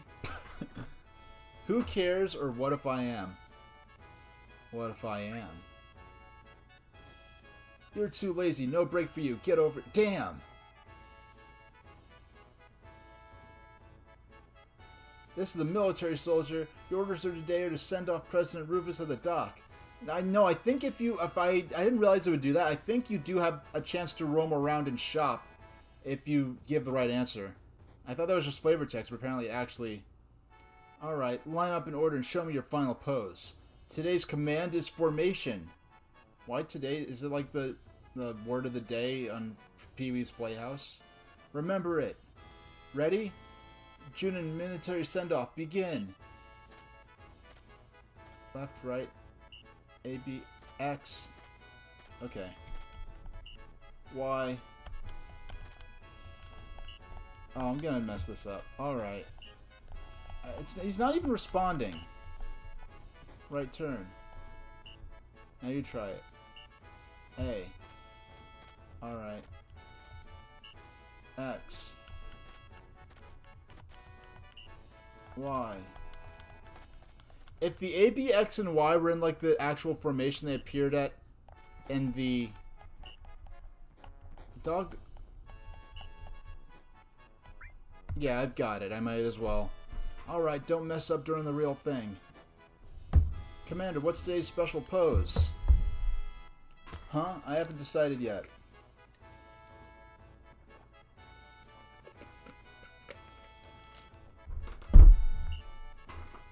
Alright, rookie, I'll let you decide. Show me your best move. My best move is... Yeah, a little fourth wall break there. Wow, awesome. Alright, let's go with that as our special. Practice it. Yes, sir. The word of the day for me is digestives. Well then, meet me at the dock. Don't be late. Attention, dismissed.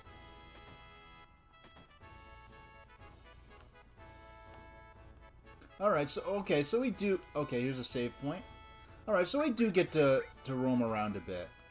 I was concerned I wouldn't have the chance. Alright. Junin Airport Path. I mean, is airport an appropriate word? I think more like an aerodock, because these aren't airplanes. They're just like giant... Oh. I have access to the elevator now, huh? And I like how seamlessly it transforms from the pre-rendered background to the FMV.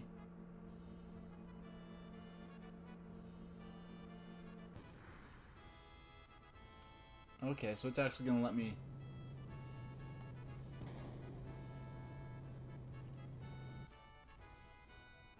It's not time for our shift yet. Just relax. Yeah. Oh, he sends you right back up. Okay, he thought you were there to relieve him of his guard duty. Oh, it's not gonna... It makes us manually go back up, too. Okay. That's great. Let's speed this up. Oh, I can't speed it up. I guess you can't speed up FMVs. Save point. Okay.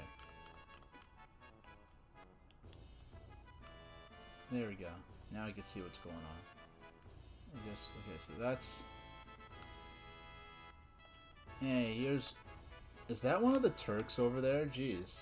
I want to see what he's up to. Oh no!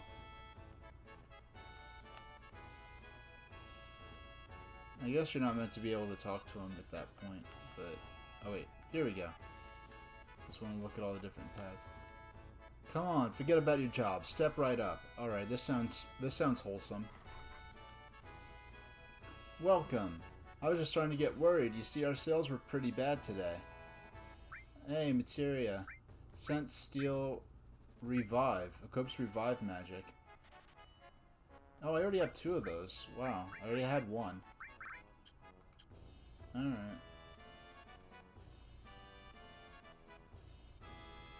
Yeah, there's nothing really cool in here.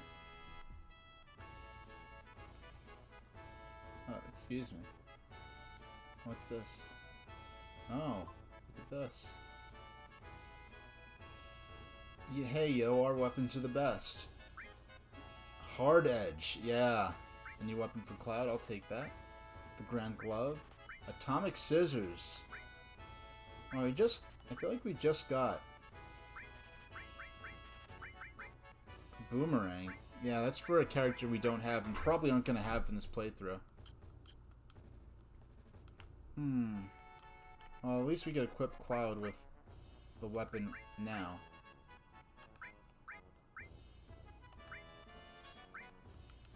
And you don't have anyone else with us, so we really can't do anything in regards to equip outfitting them.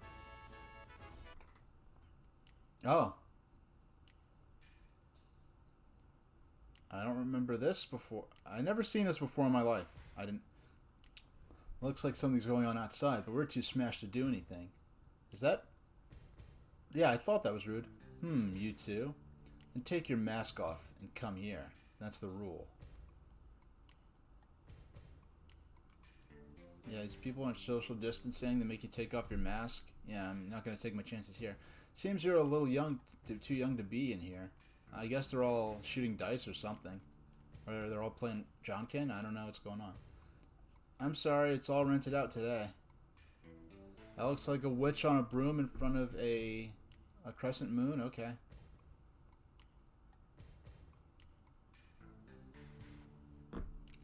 Alright. Okay.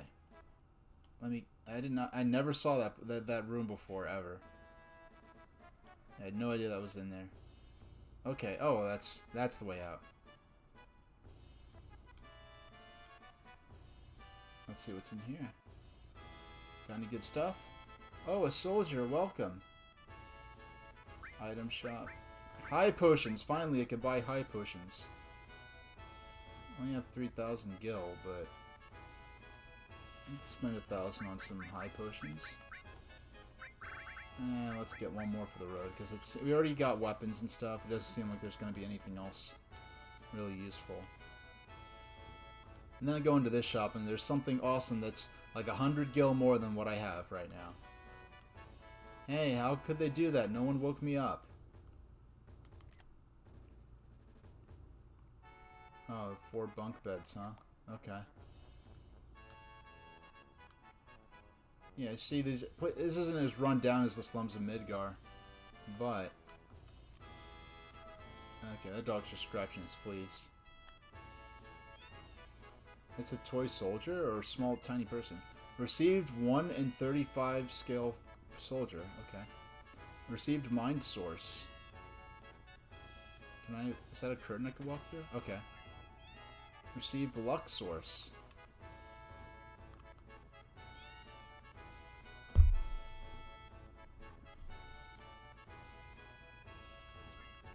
Received power source.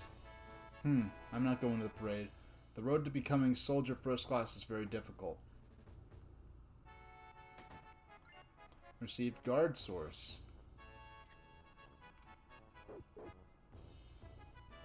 So what is this little area? I don't know, it's interesting enough that I'm taking screenshots of it. Because I don't know if there's any source that has all these image files like in full. There's probably someplace online that has these image files full size, so I don't have to take all these screenshots. It'd probably annoy my viewers, but whatever.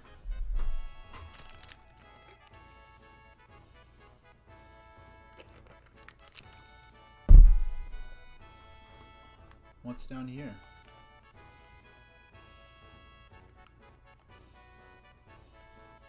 What's through here?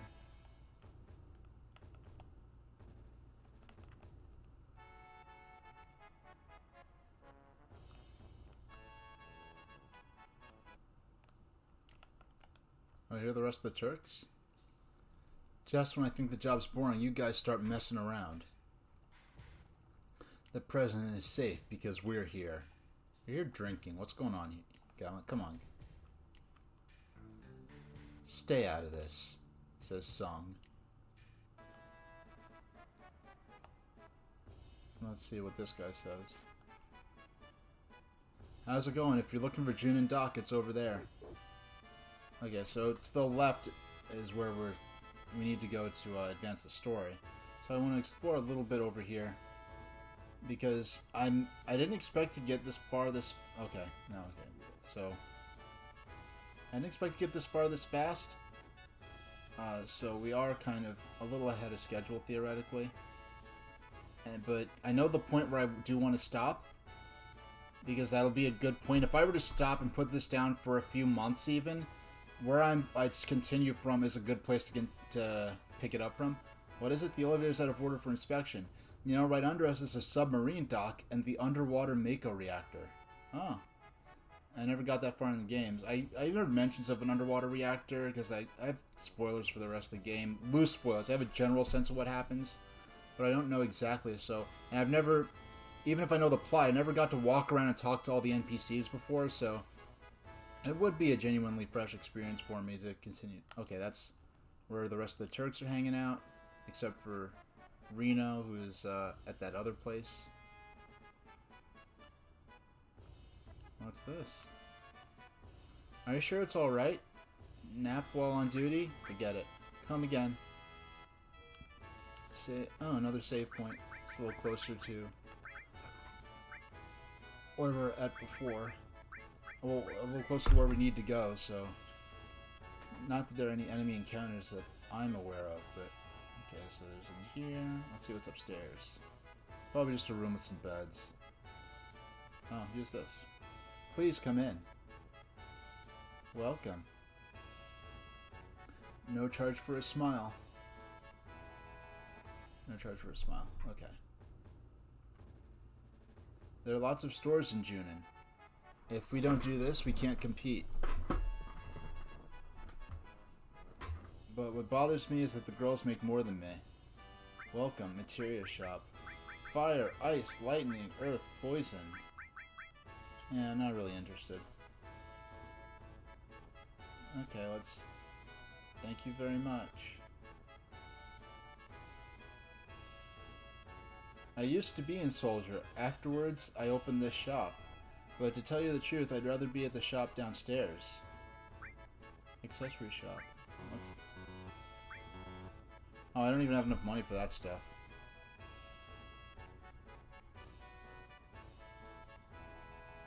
Okay. Let's see what's... Let's move on. Actually, I want to take another look at that. That was a cool place.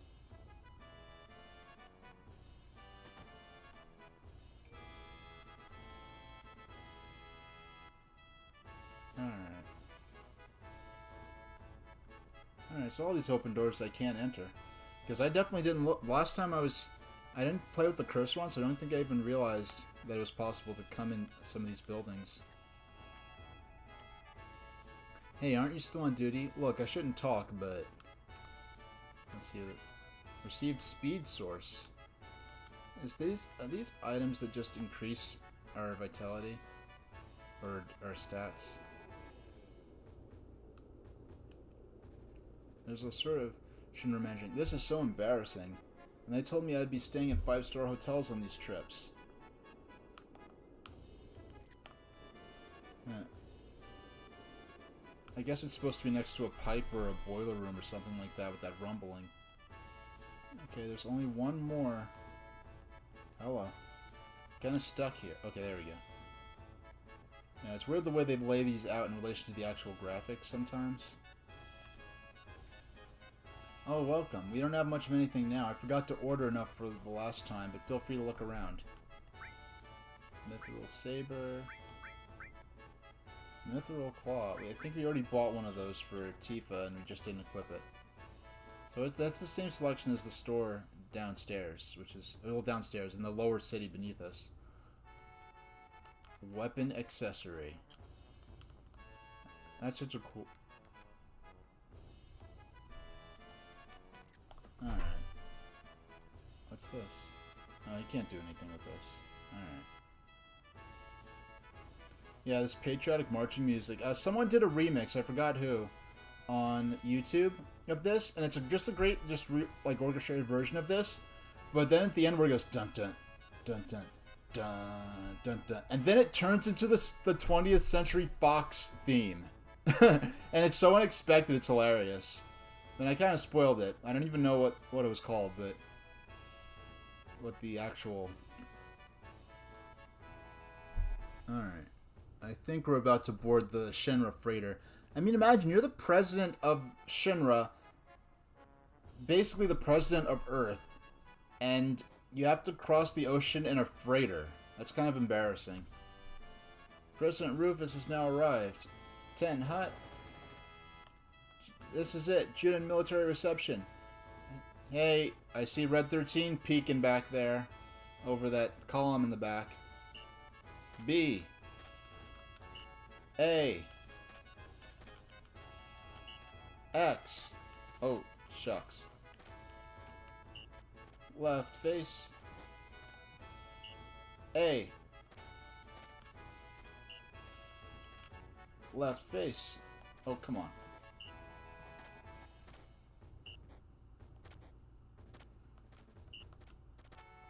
Yeah, this is me if I was ever actually in the military. Left face. Right face. X. Right face. Oh.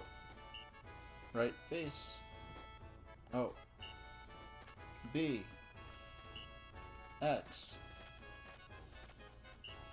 Left face. A. Oh. I mean, at this point, why...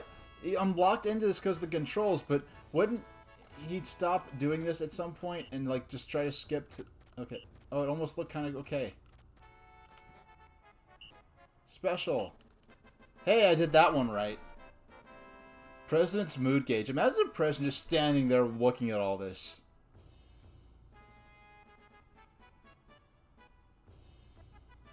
Very entertaining. Keep up the good work.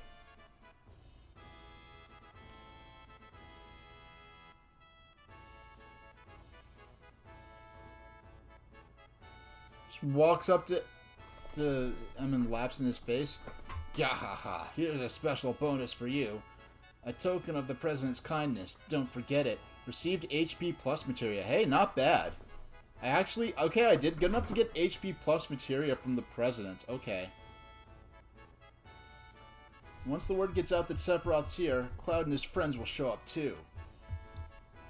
You'll crush... I didn't read that right. I read that like it was someone else. You'll crush them as soon as we find them. We can't have them get in our way. Leave it to me, sir. Gyahaha. I thought I told you to stop that stupid laugh. Yeah. Gyahaha. I can't wait to see these scenes where he just goes around punching people for no reason. Just because the Rufus told him to stop laughing.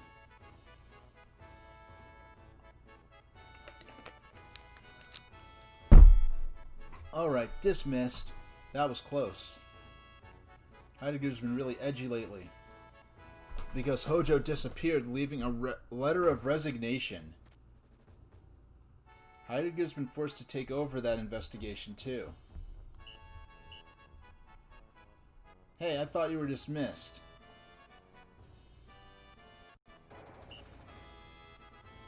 We got some cleaning up to do. Hurry up.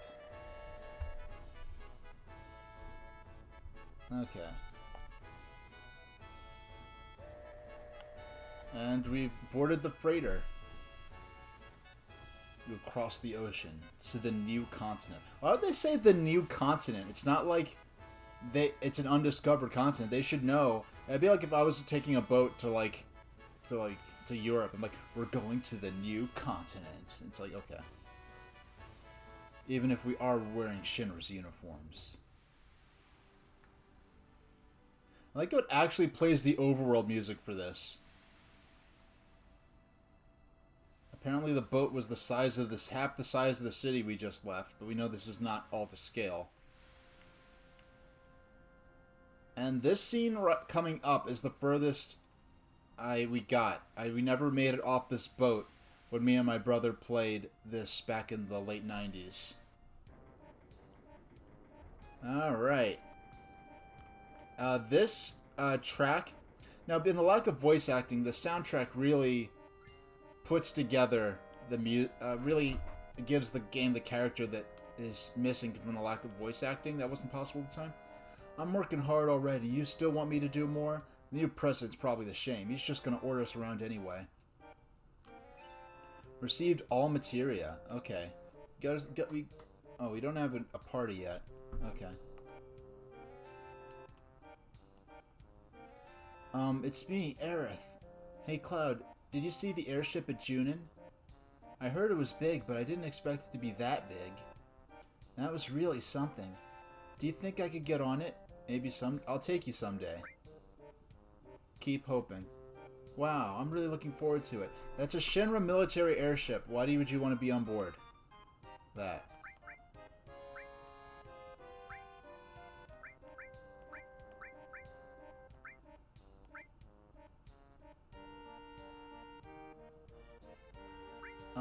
I'm going to change from... I don't think the all really helps that. I'm gonna move... Okay, no. What I want to do is I'm gonna move that. I'm gonna put the cover materia there. And have... Oh, wow. I could steal from all. I could... Oh, revive. Equips revive magic. Enemy skill, poison, Shiva. Well, Shiva already, I think, attacks all the targets.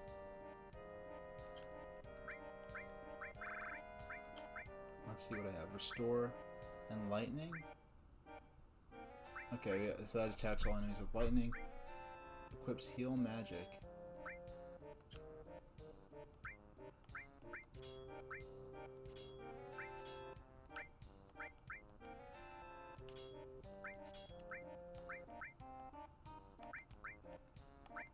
Okay, I'm not exactly...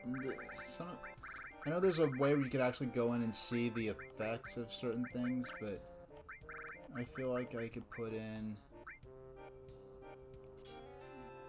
Let's do it so that I can revive multiple partners. That should... Wait. And that's an... Restore magic. That revive. Let's put in...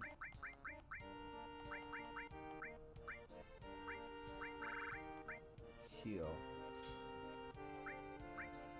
No, wait, lightning. Well, for what we're about to do, we don't really need the all materia for that, so... Lightning, heal. Heal. All. And then put the lightning... I forgot what Genova's weak to. I'm not going to look it up, so let's put the lightning...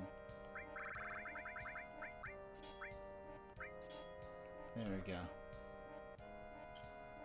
Alright, we're gonna have to do that for other party members in a minute.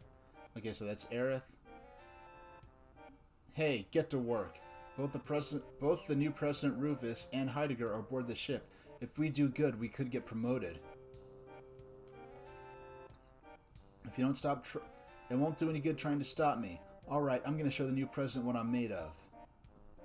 Yeah, this music is called...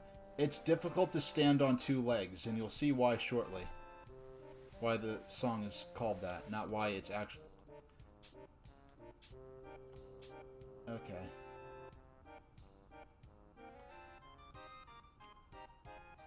Yes, sir. Everything quiet, sir. But you know what? I really hate this uniform. Uniforms, soldiers, war, I hate them all. They take away all the things and people you love. I wish they could disappear, right, Cloud? Yeah. You're right. Yes, sir. I'll continue my watch, sir. Hee hee. I mean, what kind of security is this that, like probably the most wanted terrorists in the world have all snuck on board a freighter which the president of Earth effectively is on board. Really, really good job with the security there. What's wrong, kid? You got no pep. A seaman's got to have oomph.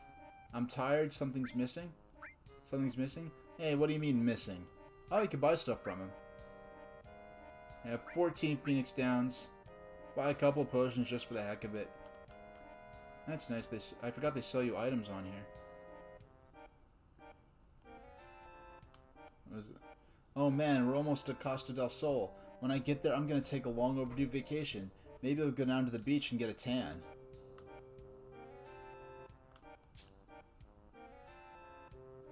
Alright, let's save. And in the first time me and my brother were playing this in 97, this save point here basically soft locked us. Because we were not equipped. You were going to fight a boss soon. And me and my brother, we didn't really know how to play an RPG properly. We had no clue how... Look at this guy. He's walking around like he has problems. He's stumbling around. Okay, let's see what his deal is. ... Oh, wow. An actual alert from someone being online. I'm not used to that. ... It's me. Red 13.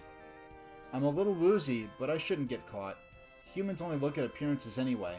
Any way you look at it, I'd say I make a fine human being. And he turns around and shows that his tail is sticking out. Like, what kind of... You can even see he has, like, human skin in this... Like, from putting on a Shinra uniform, he has human hands and a face, apparently.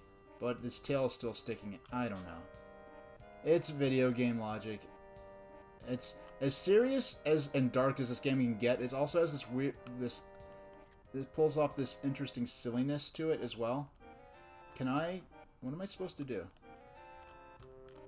Am I supposed to... I forgot where I'm supposed to go. There's a little fly flying around. Okay.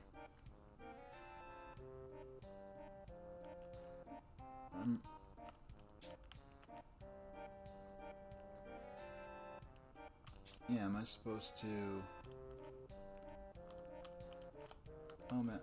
Okay, I guess I have to go back down for a while, maybe, and because I do know I have to get up the front at some point, if I remember this correctly. Okay, I have to go down here. Hey, Cloud, did you see Barrett? I hope he's not doing anything stupid.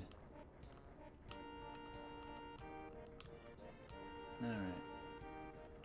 Okay, we already read this dialogue. Now that we went back down and talked, I think now we can, yeah, and I know I was saying this the last time I was streaming this, and they kind of acknowledge in the game when they first meet Rufus Shinra, and they talk to him, just the fact that, okay, we have a busty bartender, an ex-soldier with a giant sword, we have a man with a gun for an arm, and a flower girl with magic powers. And someone decided, you know what we need for this? We need to add a talking dog to this cast of characters. I think that's what we need for just the fact that it's like they just said, I wonder what character ideas they rejected. You know what I mean? Because it's like, you have so much going on, and they added a giant talking wolf to this. And I mean, I'm glad they did, because... Oh my gosh.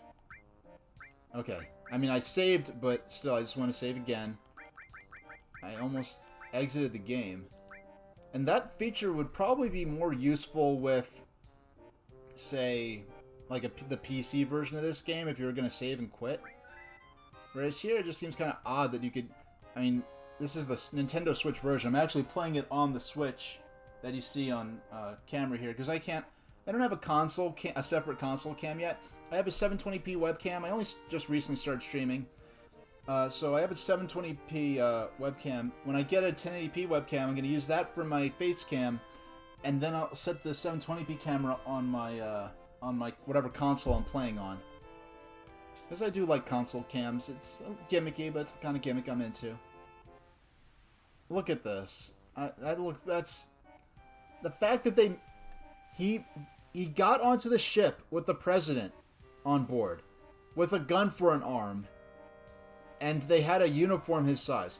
Look, Cloud, it's Rufus and Heidegger. They're this close, but we can't do a thing to him. Yeah, you can. You can pull out your Gatling gun and murder him right now, but the game you know, video game logic. They're this close, we can't do a thing to them. How can he go and off laughing like that? Because of him, Biggs, Wedge, Jesse. Grr, grr. God, I can't take it anymore. I'm gonna settle things here and now.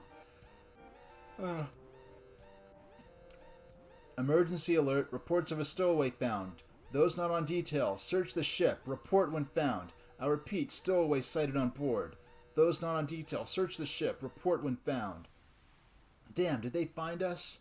I don't think it's us. Did they find Tifa and the others? Get off your spiky butt and let's go, Cloud. Okay. Okay, that's the way out. And the fun music stopped. We'll, okay. There we go. Save the game here.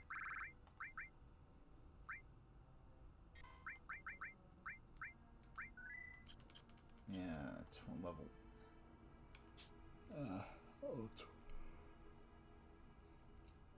Okay. I like how he's running around on all fours. Everyone alright? Huh? Everyone's here, right? Hey, wait. You don't think that suspicious stowaway is Sephiroth? Really? How the hell am I supposed to know? Let's find out. It's the most logical thing to do. Then who's going to go? Alright, time to form our party. We're gonna take Barrett and Aerith.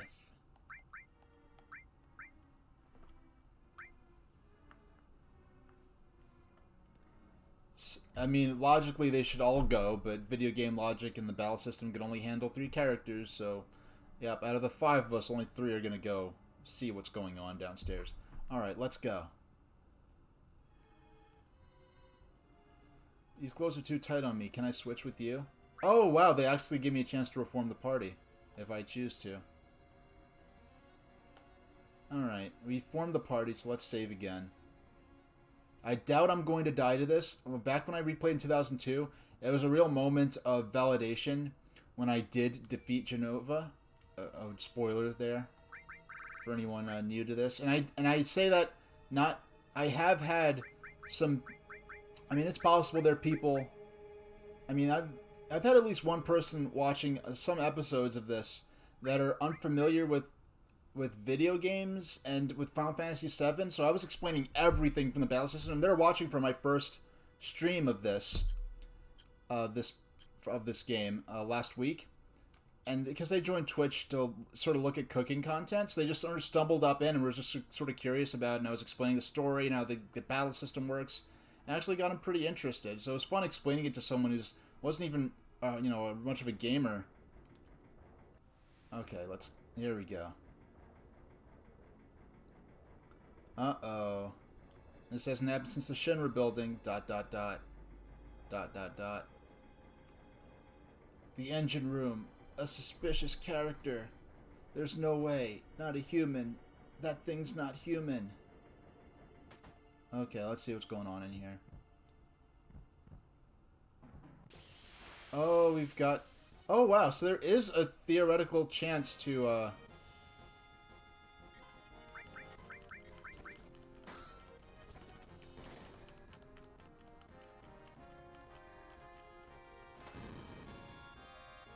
Wow.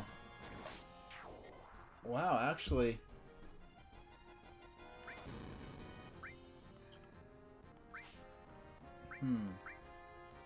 Oh, you know what? I want to use... Yeah, I'm just gonna have him defend. Because if I have him, Barrett set to level his B limit breaks. Yes, he's set to his second limit level, and Mind Blow, which is in his first limit level, is a great limit break to use against the boss I'm about to find, because the boss uses a lot of magic, and oh shucks, I used it by accident now, but oh well. But the Mind Blow is an attack that reduces the MP It might even reduce it to 0 in some cases. And the enemy we're about to fight uses a lot of magic. Oh, the all materia leveled up. That's nice.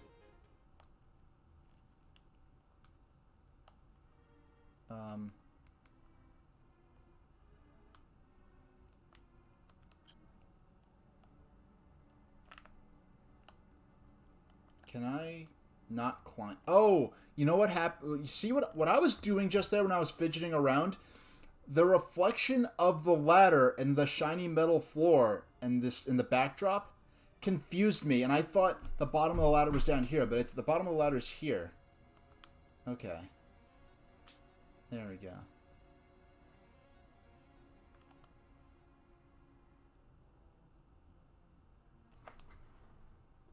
Did I? Alright, I just had to make sure there wasn't an ant on my arm or something like that. Dot, dot, dot. Received Wind Slash. What's that? Is that in... Oh yeah, I didn't equip the new items I got, everybody. Did I? His weapon. Give him the atomic scissors. Yeah, there's nothing that... No distinct. And I think I already gave... Excuse me. I keep exiting out of the menu entirely. I think Aerith has full metal staff. Yeah, I give her the striking rod. Okay. I just want to make sure. Let's check on Barrett's materia with this new weapon. We could give... Let's give Barrett Shiva. No, actually... Yeah, let's give it to him. Why not?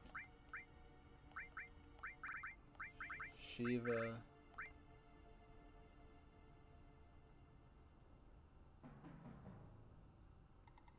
Yeah, it seems like there's no real 570, 576 out of 700. Actually, let me take that. Let me take that from him and give it to Aerith. Oh, and she has an empty slot ready to go. To increase her HP, we'll just top off. Just top off the HP bars and see what that guy down there is staring at. Actually, I'm gonna put it on, excuse me, there we go. I'm gonna, see I have it on fast forward mode, sort of the speed mode here. I'm just gonna go up and save now that I've outfitted all the characters for this battle. In the unlikely event that I die to this, but... Okay, I just want to... This will... Going back to save will be less time than having to redo all those settings for the characters if I do lose this fight. Okay. Okay, with this... Fortunately, when they first released this version of Final Fantasy VII on the Switch, I believe there was a glitch where... Oh, shucks.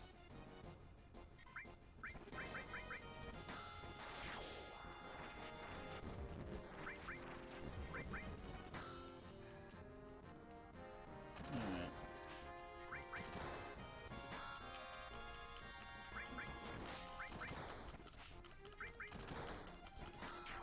Alright, I'm just fast forwarding through this. There's no serious threat from them, I don't think, so...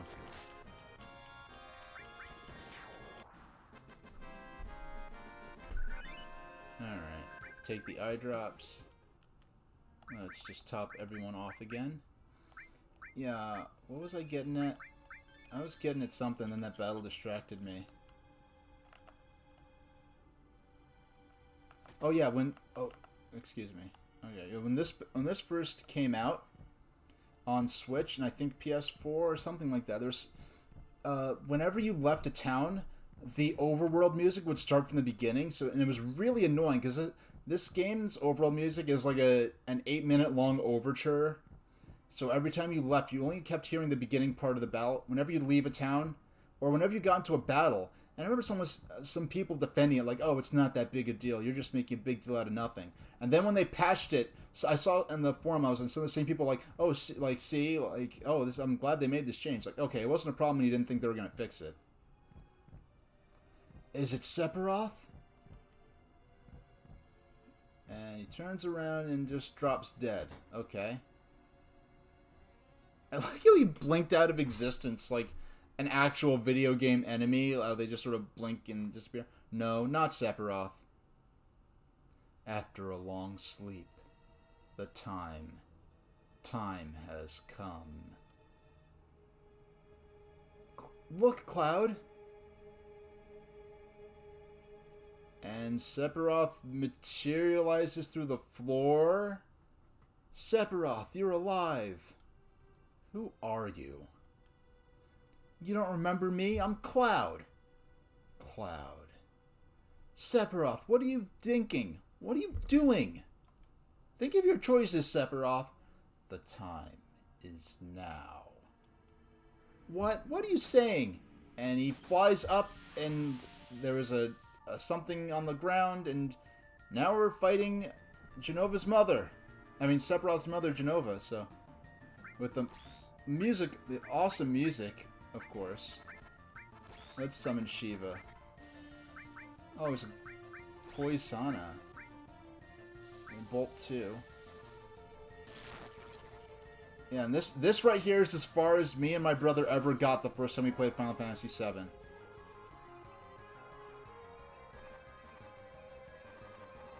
Yeah, so we just summoned this goddess to assist us in the fight.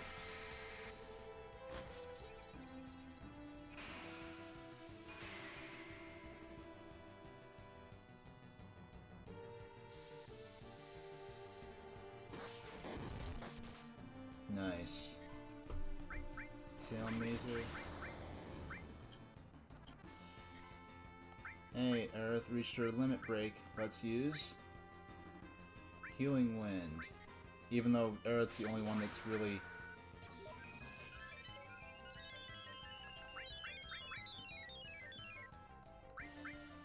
Alright. I think she can cast Stop, which will freeze an enemy, which is going to be a problem if and when she does it. Bolt. Now let's,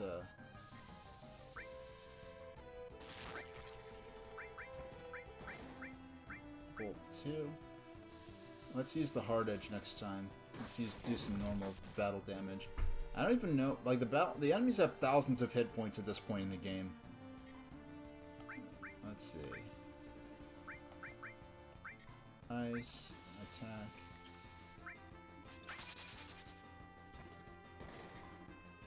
Trying to avoid whew. Wow, that was I think that was a critical hit. Oh yeah, she's gonna cast Stop on somebody.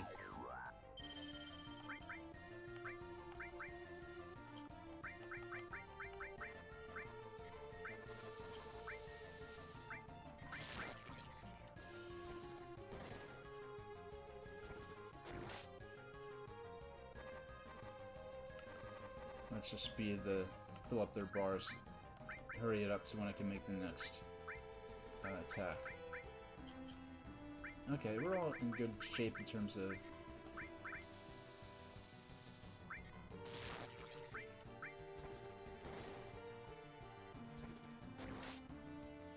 Okay, so that last one was a critical hit. That's not the sort of damage we could generally expect to deal to her.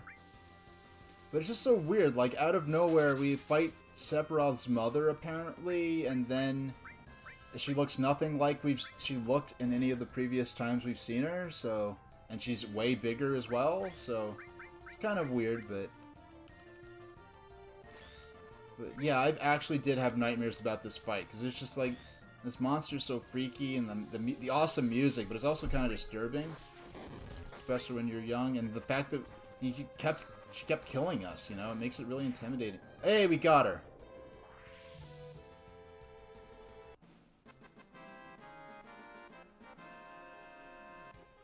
Alright. Alright, and that right there would have been as far as me and my brother got the first time we played through it. We never got this far. We never survived that battle before.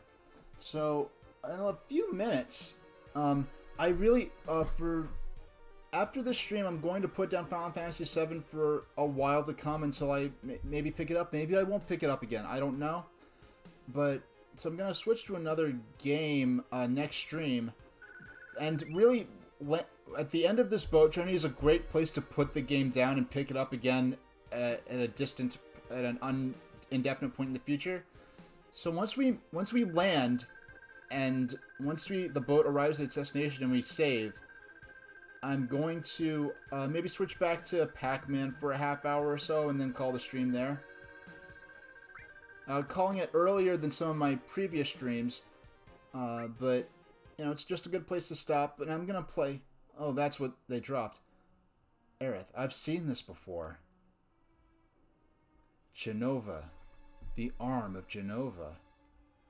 Genova. You mean he's been walking around with that thing? So it was Sephiroth. The time is now. I think that was what he said. Time is now? I don't know what the hell's going on. Cloud, why don't you explain to me what's happened so far? I'll try. I'll try, but don't interrupt me while I'm explaining. Sephiroth went off searching for the Promised Land so he could become the ruler of the planet. That was 5 years ago. Then Sephiroth came back and killed President Shinra. And then just now all of us saw Sephiroth. He was carrying Genova with him. This much I do know. He told me that he wants to go to the Promised Land with his mother, Genova. I guess that's about it. Dock workers, we will be docking in Costa del Sol in 5 minutes. Prepare for docking. Whoa, we best hurry and hide somewhere. Let's see what goodies they left behind. Found Ifrit materia. That's a new summon. He looks back. Sephiroth is alive. The Promised Land. Does it really exist?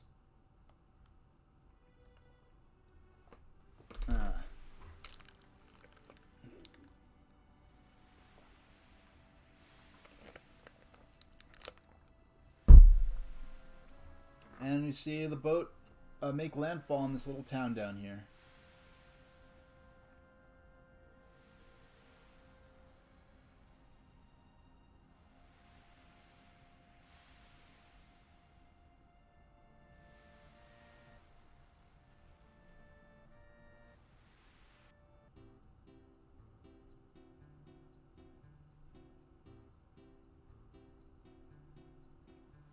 Damn, sure is hot here.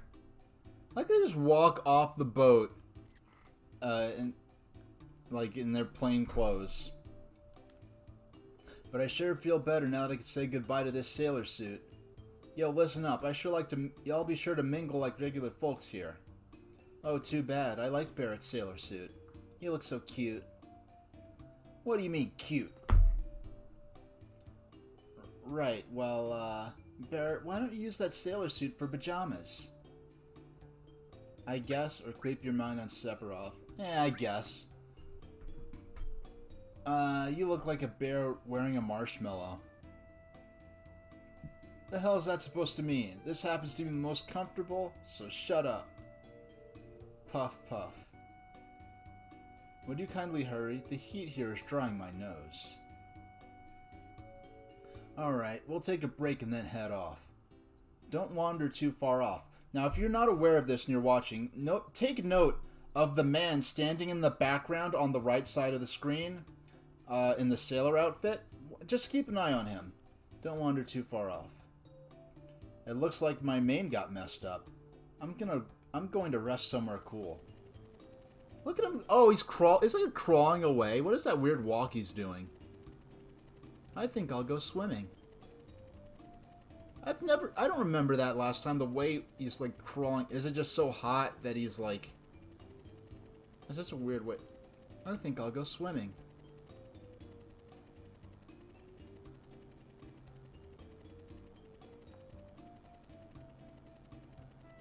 What's the... Oh, I guess he's waving in the helicopter. Oh, okay, I'm in control now. I didn't realize that. You're stowaways, right? It's okay, I'm used to them. The truth is, before I worked here, I was one of the best. Let's see what he says. Don't bug me. This is Rufus's first official visit since becoming president. It seems like he's here on business this time. I'm so jealous of him I could spit. We're both about the same age, but he's president. Yeah. I'm sure a lot of... Look at that guy on top of the... There's a guy on top of the White House. Oh, crap. The manager of Shinra won't come down. Even though the president's here on business, all he does is play, forgetting everything to do with work. Wait, what is that? Oh, crap, the manager of Shinra won't come down. The manager of Shinra. I guess they're... I feel like that's a translation error. I think that's supposed to mean like the manager of the port. Alright, let's get out of here. Let's talk to this person first. Can I talk to them? But a bunch of hard-working deckhands like you wouldn't understand. On the marine blue sea, staring at the eternal skies that seem to go on forever, gives you the feeling like you're going to take a nap on the wing of a Cessna. Yeah, good thing I happen to know what a Cessna is. It's the ultimate high. I hear the Shinra brass are arriving soon. Got nothing to do with us, does it? Oh, we'll see about that. Yeah, once again, keep an eye on the guy in the background. The guy... So the guys... Okay, the guy came down from the top of the lighthouse. They're waving in the helicopter.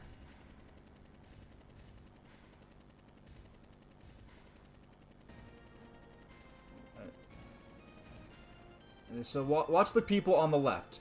I mean on the right. They're all waving in the helicopter. And... Then he's gone. He just flies away. I guess the other people go back a little bit, so I'm guessing the air current from the helicopter blew them back. And that's just reminding me to take a break, but we're not going to stream for a whole lot longer.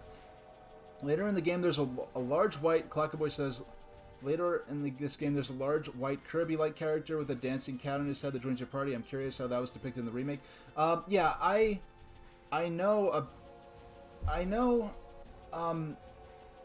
Do you know about any cameo appearance? Have you watched through the remake? I'm not gonna spoil anything because the remake I consider like spoiler warning worthy territory.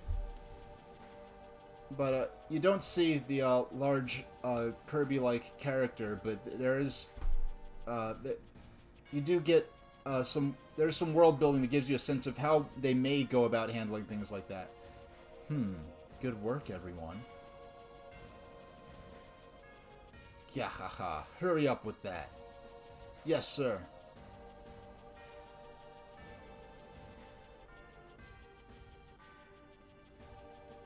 I heard Sephiroth was on board. Yes. And it seems Cloud and the others were on board too.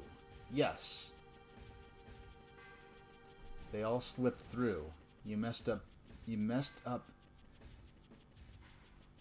big this time, Heidegger. I'm ashamed of myself. Is that all you can do? Give one-word answers and apologize for everything. Ready for departure, sir.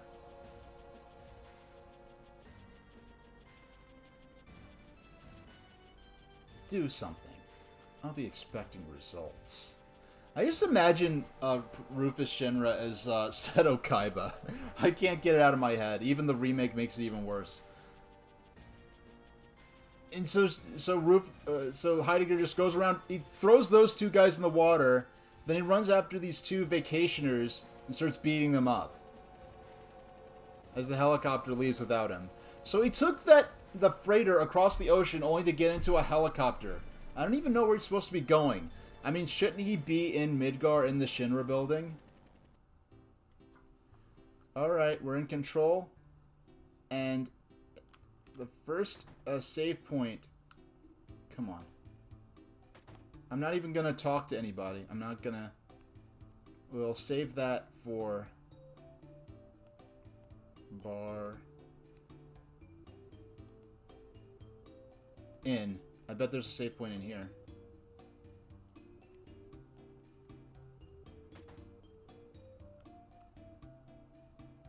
No. Yeah. Yeah,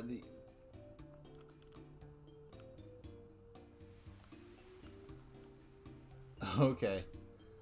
Oh, Cloud. Look at that! Okay, so we have to play through this to get to the next save point. Who, Hojo or the girl in the Capini? Yes, the mad scientist Hojo is out on the beach being attended to by these women. Is that man over there Hojo? And he's still wearing his lab coat, didn't he resign? Go over and talk to him. If I have to talk to Hojo, okay, if I have to talk to him anyway, I want to talk to Red 13. That's interesting. It's not as if I was doing this because I want to. You see, this tail of mine moves quite independently of my will. So he's playing ball with the boys. 3, 2, 1, here we go. With this boy and girl are playing soccer. Oh. I heard that big dog talks like a human. That's cool, but weird. Alright. So let's... Okay, I just remember that scene and I thought it was cool. So, I wanted to see Red 13 playing with the little kids. God, what do you want? I want to talk to... Is that Hojo? What's his problem? Yeah, that's right. It's the professor. Professor, someone's here to see you, sir. I'm busy right now. But, too bad. I'd love to... I can't wait to see this in the remake. No, I remember you all now. Yes, I remember now. It's been a long time, Cloud. Hojo. Sometimes you just gotta do something like this. What are you doing? It should be obvious. I'm getting a tan. Answer me. I believe we're both after the same goal. You mean Sephiroth? Did you see him? I see.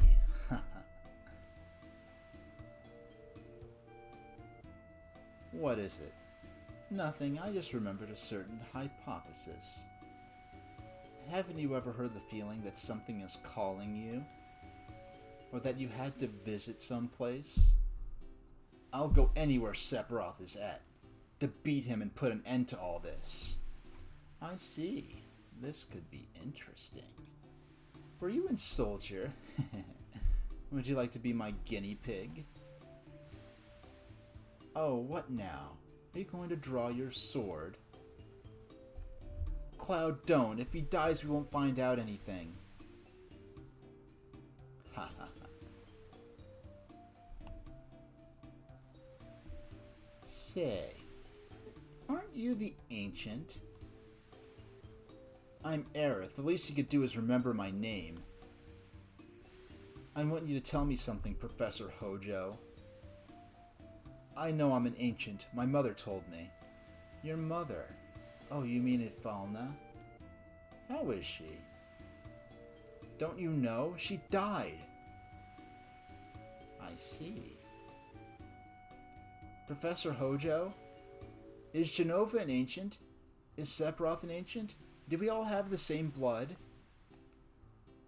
Mumble, mumble, head west. He's mumbling slowly. That must mean he's hiding something. ...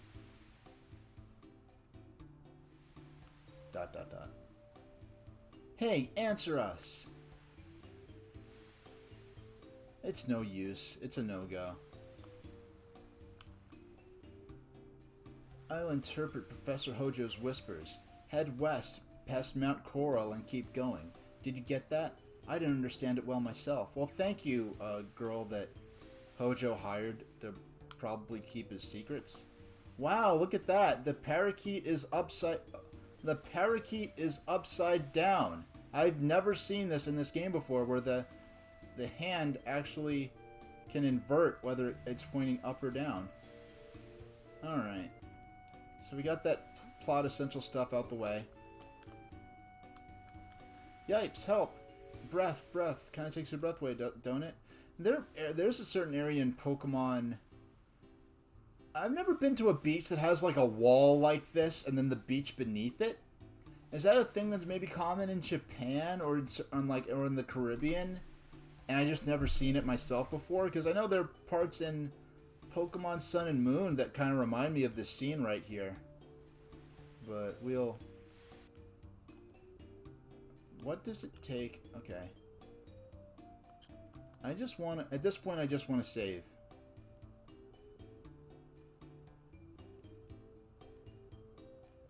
Oh, do I leave here? Did all I have to do was go here this whole time? Okay, I really could have skipped all that and just saved immediately. And that's going to end Final Fantasy VII for indefinitely. Indefinitely not meaning never, just it's an indefinite point in the future. I may or may not return to this. I want to play Pac-Man Championship Edition for maybe a half hour, and we'll call the stream. I have to adjust the volume, and to do that, I'm going to have to turn the volume up. I'm going to have to change the scroll, because for some reason I never think to have a layout ready that isn't for Pac. So I'm going to change. I'm already on my layout, and I have to do this on camera, unfortunately. But I'm going to just take out the coming up next part of the info crawl, which is not easy to do when I'm trying to do it fast. Okay, there we go, and then we just move it back over. Come on.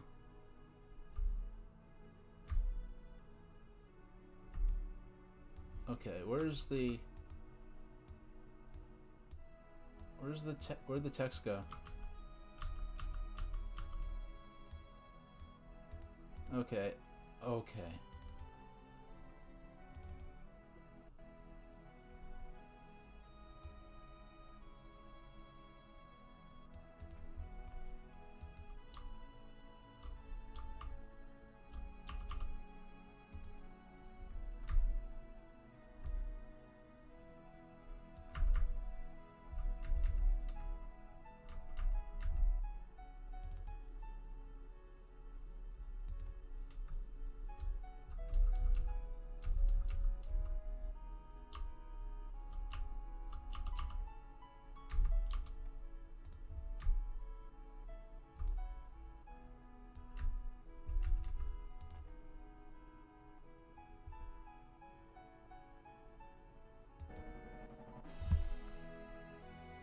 Alright, I actually had to stop and restart the stream. So, excuse me, the stream's gonna... Alright. But now, all I have to do is I have to go into my settings. Let's see. Well, actually, that part I can do. Let me go to title card. Let me go to... I'm just going to set my timer for 5 minutes, and I'll be back in a minute as I set up the rest of Pac-Man Championship Edition. So, I'll be back. No. Okay, there we go.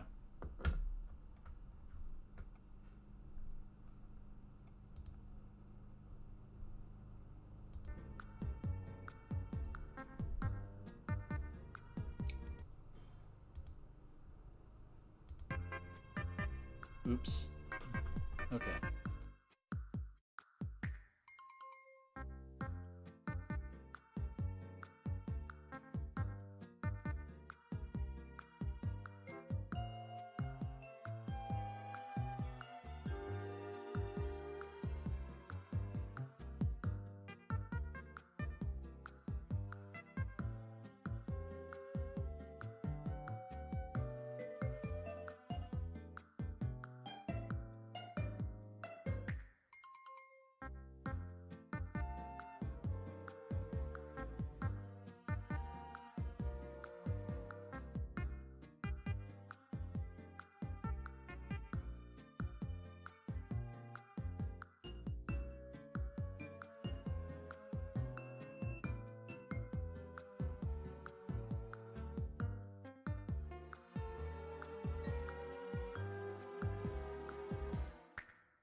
And back. And ready to go. I am... Excuse me. So... excuse me. Oh yeah, that was gross. Yeah, that couldn't have happened the moment before I turned the microphone back on, huh? But we'll just turn the game audio back on. And we're gonna hide that. I'm gonna hide the timer. Fortunately, I can't alter those things. Oh, no, we're gonna hide the timer. Where's the timer? There we go. I'm just gonna stretch this out. There we go. I'm just gonna play this for a half hour and call the stream. I got disconnected for a second and it wasn't coming back, so I just ended the stream because I already had to change the title and the category anyway. So anyone who got disrupted, I'm sorry about that. It seems like it's not on my end because Kalakaboy earlier was saying that he's had a few streams disconnect while he was watching them in ways that they typically don't. But, so we're just gonna jump in here. There we go. Just get my volume just right. The volume, if the volume needs to be adjusted, let me know. But it should be at an appropriate level where my voice audio isn't balanced with the game. So we'll just play this for a half hour and call it. Because I got to where I wanted in FF7, so if I knew it, I could just leave to the overworld, and then I would have probably not done the plot stuff that we did. Would have saved that for the beginning of whenever in the future we may pick up FF7 again. I don't know. I can't say really that we will, because I don't want to become an FF7 streamer. That's all I'm playing. But I did want to just sort of revisit my memories of the parts of the game that I played through when I was younger and made an impression on me. Now, the second time I played through it, I did get up to the Golden Saucer, but I didn't. When I got dropped down to Coral Prison, for whatever reason, I was just playing other games, or I don't know, but I just stopped playing at that point. If I continued past it, I probably would have finished the whole game. I've never beaten... There are not many RPGs I actually finish, and... Well, I don't play a lot of RPGs. The only RPGs I play are the Mario and Luigi games. Well, the second Mario and Luigi, it's not that it was bad. I just didn't quite like it as much. Mostly the battle music just didn't really catch my attention. Like, the first Mario and Luigi on Game Boy Advance has really funky battle music. I was super into it, but I just wasn't feeling the battle music in Partners in Time, so I just kind of fell off of it fairly early on, and I'm sorry I did so. I just wasn't quite feeling it, so I just moved on. I ended up selling it to GameStop or something stupid like that. I should have hung on to it, but at the time I guess I must have needed the cash for something. And then when it comes to then well, the first Paper Mario, I always rented it, so I could only get so far in it before I had to return it. The furthest I got was right after the island with all the Yoshis on it. Yeah, right after the island with all the Yoshis on it, oh, excuse me, there we go. Yeah, right after the island with all the Yoshis on it, when you're in the lava cave with Colorado, I had to return it, and I just never got any further than that. I have it on the Wii Virtual Console. I have it on the Wii U Virtual Console as well. I'm probably going to play it on the Wii U when I do play it, because that is native HD. I have a converter that should let me be able to play I have the Ghana converter. It lets me play my Wii games on an HD monitor. I don't think the Elgato has a problem with the Ghana adapter, but if it does, well, I'll find out. I have to do some testing. But getting into just RPGs I've beaten, like the Pokemon games, any Pokemon game I've played I've beaten, as far as the mainline Pokemon games go. But I didn't beat Mario and Luigi, because I just never had the chance to at the time during the times I played it, because I always had to return the cartridge to Blockbuster. And unlike when you rented a PlayStation game, your save file was on the memory card, so it wasn't a big deal returning it. But when it came to N64 games, their save file is on... Well, for some games like Mystical Ninja Star and Goemon, where the game saves to the memory card, because Konami was too cheap to invest in a save battery. Those games, you could actually were safer to rent, because you just load your file up from the memory pack.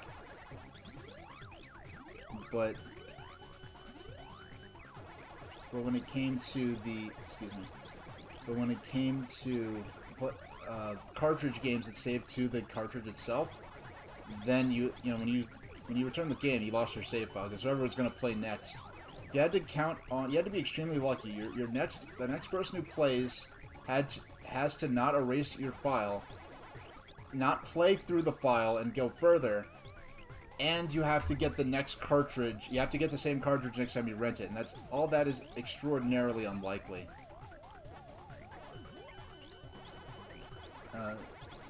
So the Mario, and then the 1,000-Year Door, I got all the way to nearly to the end of the game, and I got stuck on a certain boss, and watching Kyle TX500's playthrough of Paper Mario 1,000 Years Door, there was a boss. I didn't realize you could target the boss's foot as an additional target, and because of that, it was just impossible for me to beat it.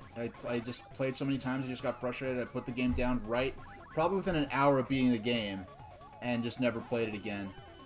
But I have not. I mean, I watched a little of Kyle TX500's playthrough of it that he recently finished. But I am probably mostly fresh for most of the game.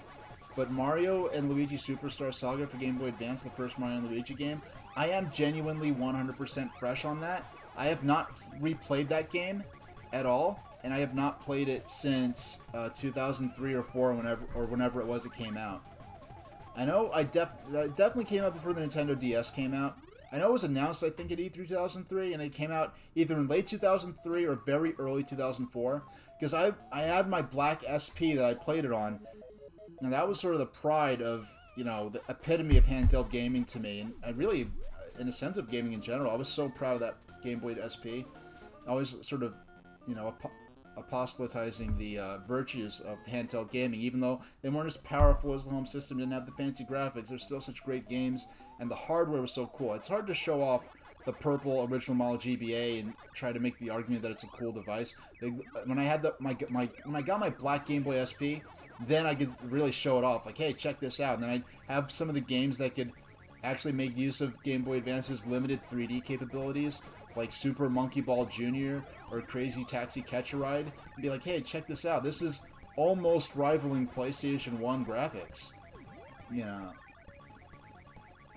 was more akin to what maybe what 32X might have been like if more games really pushed the hardware a little harder. But yeah, that 3D was pretty impressive. Any really good, well done 3D was amazing to see on the Game Boy Advance. In an era before DS and PSP, where handheld games always had NES or most NES, Super NES, or Genesis style graphics, to see those higher resolution visuals in general, and then just to manage to squeeze 3D out of it like so many, a handful, but it's a pretty hefty handful of Game Boy Advance games we're capable of. Yeah. I'm glad the ghosts don't wait and... I mean, logically, you'd think the ghosts would hide. No, they cornered me. I let them corner me. So, yeah, we're not going to play this for too long. Just a half hour just to close out the stream. And that'll be that for today. And I'll figure out the schedule for next week. See what's going on. I know I'll do at least one night stream. I'll probably maybe warm up with Pac-Man or something, or actually I'll probably be playing the Wii U next week, playing emulated Wii U games through its Virtual Console service. So what I'm probably going to do is, I'm probably going to play something like WarioWare Inc. as a warm-up game for maybe 20 or 30 minutes, much like I've been using Pac-Man for this last week, this last couple of weeks actually, and then move on to probably Mario 64, which I have not played. I have not played the N64 version of Mario 64 since the 1990s, so it'll be great to play that again. And I played Mario 64 when it came out. I never beat it. My dad beat it. I just played through all the levels that he got to. I just remember just how many lives it took even to make it through Bowser in the Sky, because I'm a little kid, and that's a tough level. Now, I mean, when I played on DS, it wasn't that tough.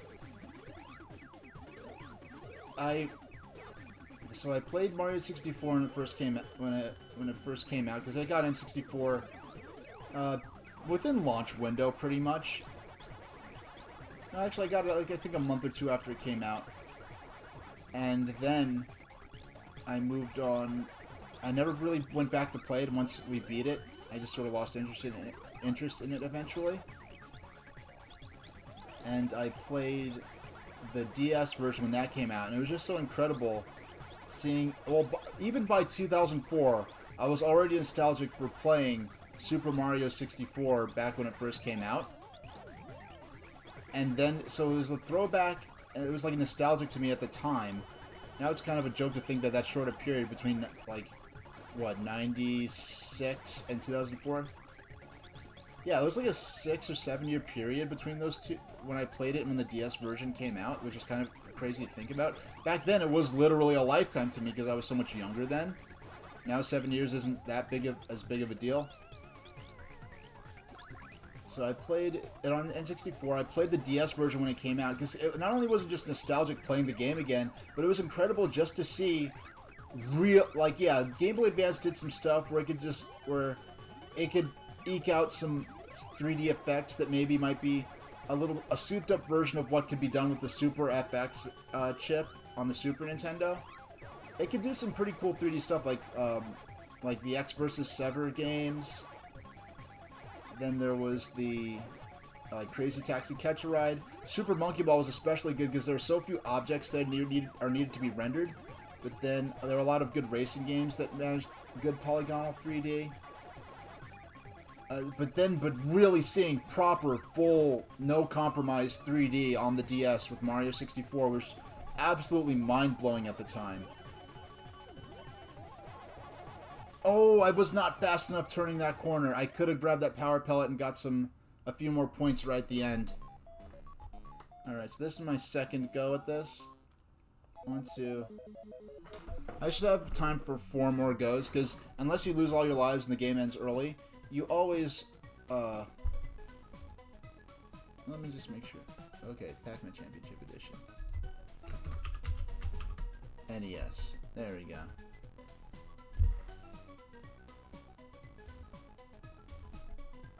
There we go. I just want to make sure my title is accurate.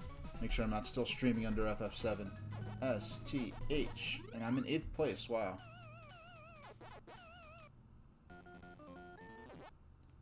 Okay, so let's go for this.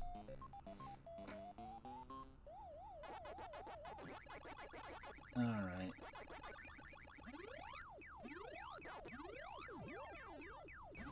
Let's get this party started. Let's get the music bumping. Let's speed things up a bit. 1, 2, 3, 4. I got all 4 of them. Thank you very much. Yep. There we go. That's what I like to see. Woo!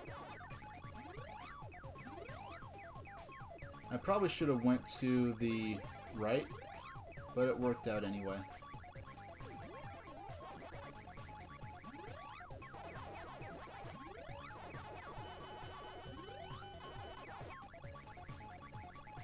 Can I... Oh man, if I went back up, I could have avoided the ghost there. What really always mystified me is that so much of the official language for Pac-Man in the 80s described the ghosts as ghost monsters. Like, why ghost monsters? Like, they're clearly ghosts, but just the phrase ghost monster. I wonder if that's some kind of translation from Japanese that was taken too literally or something like that. I don't know. And like in the Pac-Man cartoon, they use the phrase ghost monster too, if I remember correctly. And in the Hanna-Barbera Pac-Man cartoon, which is kind of a Smurfs ripoff. I mean, they had to make a coherent narrative out of Oh man, I missed that turn there. I would have been able to survive if I didn't miss the turn, but... Yeah, like, how do you make a coherent narrative out of Pac-Man? So, with that in mind, doing a rip-off of the Smurfs and replacing Gargamel with the giant space wizard Mesmeron and the ghost or Mesmeron's henchmen, it's a good as setup as anything else they could have come up with. I personally would have made it sort of a Chuck Jones, Wile E. Coyote, and Roadrunner kind of deal, where maybe the ghosts are defending all the fruit in the garden, and Pac-Man's kind of just a wild animal. He maybe might not have any dialogue similar to the Roadrunner, and he's just a wild animal who just comes in to eat all the fruit in the garden, and the ghosts are responsible for stopping him, so they maybe set up traps to try to catch him or things like that, or stop him from eating the whatever. I guess they'd have to explain it as some special type of fruit that makes Pac-Man able to eat the ghost. I don't know. So there's different ways they could go about. There was a Where's Waldo cartoon in the early 90s. I actually have a couple episodes on tape. As far as I'm aware, it was never released on VHS or DVD in any way. And they have it was on CBS, I believe, and the bumpers that were playing during the episodes I have on tape were like featured Fido Dido, if anyone remembers who the heck Fido Dido is. I'm dating myself a bit there. Oh, shucks. Oh my gosh. Yeah, I'm surprised with all like the 90s nostalgia stuff, there hasn't been any Fido Dido revival attempts. As I remember, Fido Dido, he had some kind of source material, but I mostly just saw him in the form of just appearing in random other things to be licensed out as merchandise, or to appear in bumpers for kids' TV blocks on Saturday mornings.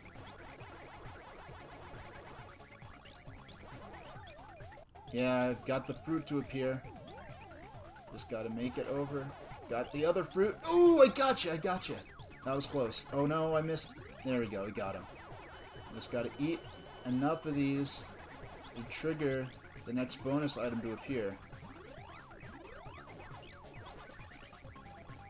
Oh, I keep feeling like I'm gonna be fast enough, I can grab the fruit and then just double back down, but I never catch it in time. I usually end up getting eaten, not always. But it's a bet I keep making and a bet I keep losing, but losing lives is a relatively low stakes affair in this version of Pac-Man. Alright.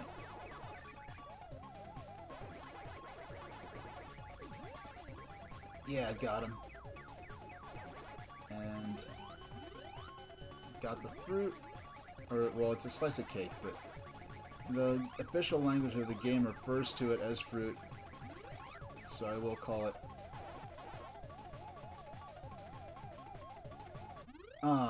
Almost got enough of the dots eaten to restart the other side of the stage, but it didn't quite happen.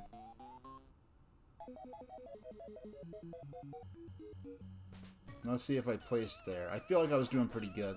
No, I didn't place. Yeah, no luck today. Or at least not that time. Okay.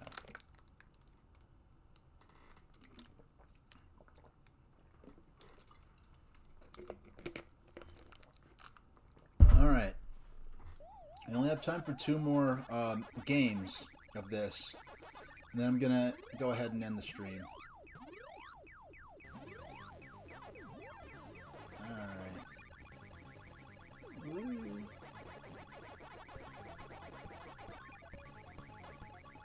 There we go. Now we're speeding up a bit. This is what I like. It's so slow when it starts off. It's so frustrating how slowly it starts off. But once you get going, then you have some fun zipping around the corners. The ultimate predator and prey match. I mean, Pac-Man does spend so much of his time. I mean, if I double back, I think Inky would have dedicated to making the left, and I would have been able to avoid him.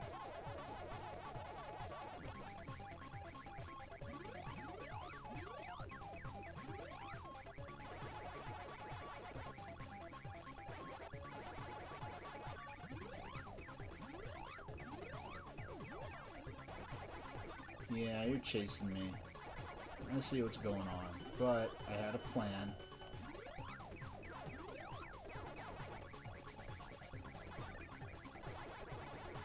Woo! Straight to the other side of the maze. And all around, and there we go. That's what I like to see.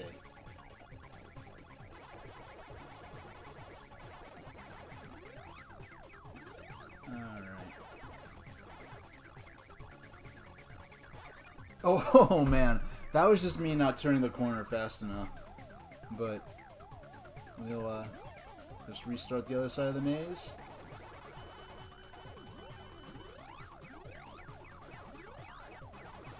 I have to learn to think in 3 dimensions using the tunnels. I think that will improve my my strategy a lot. To use the tunnels more often and not just when things seem desperate. Yeah! That was close. Like here, I could just use the tunnel. Whoop.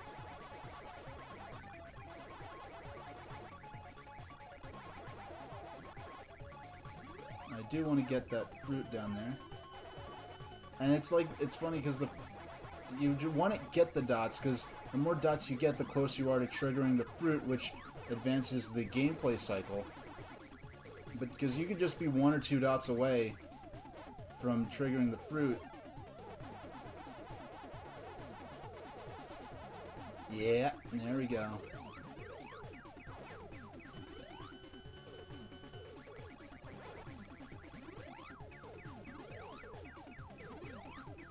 There we go. Oh, this is such a great game. Oh my gosh. Oh! I just zigged when I should have zagged there. So, the game's gonna end in about a minute, and then I'll have time for one more go, and then I really do need to move on and, oh, you're enjoying your stream while I'm driving? Alright. Well, yeah, I'm gonna only play one more match after this current one, which I have about a minute and a half left on. And then I'm just gonna, since I got to where I wanted to in FF7, this is kind of bonus material right now, and I'm just gonna move on to the rest of my day, including trying to figure out when I'm gonna stream. I'm probably gonna be streaming some kind of filler or intro game like WarioWare Inc. This is a good game to play for maybe just 20 or 30 minutes. And then move on to Mario 64. And I'm gonna probably play through that. And that's not, I don't think that'll be too hard of a game to get to the end of in only a few streams. Woo! There we go. There we go. Up, up, there we go. Oh, I was waiting. And then I just wasn't fast enough to grab him. So I'm gonna get down. Should have waited for them all to leave the ghost house. But, yeah, wait. Let them all regenerate. Or... yeah, I got all 4 of them.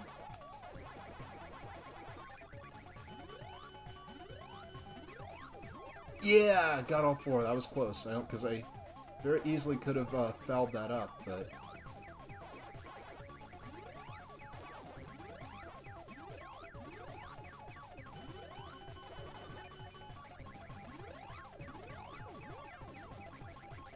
yeah, just eating as many dots as I can before the last moments of the... yeah, there we go. And triggering another slice of cake to appear on the other side of the screen, just as I... Alright. So I hope you've got a good... I mean, I don't answer now, obviously, but if you're driving it while watching this, listening to the stream, I hope that you've got a good data plan, because I can imagine that getting pretty expensive pretty fast if not. Alright, so this is the last stream of the evening, and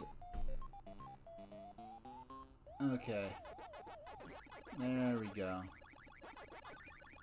Once again, I really should probably wait until they all emerge from the ghost house before I start grabbing power pellets, but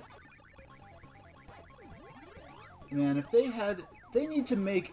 like, I know there's an arcade game called Pac-Man Battle Royale, but if they really did put 4 people in a room, if they made an actual, like, online, like, Battle Royale Pac-Man game, where maybe it was kind of like or put you in a room of people and make it like Pac-Man versus online, I would become a streamer of that game and do that like for like maybe 50% of my streams. I really would, at least for a while. I wasn't streaming when Tetris Battle Royale came out, but it was called, what, Tetris 99, I think it was called? Yeah. I mean, if they... Shucks. That I just crashed right into them.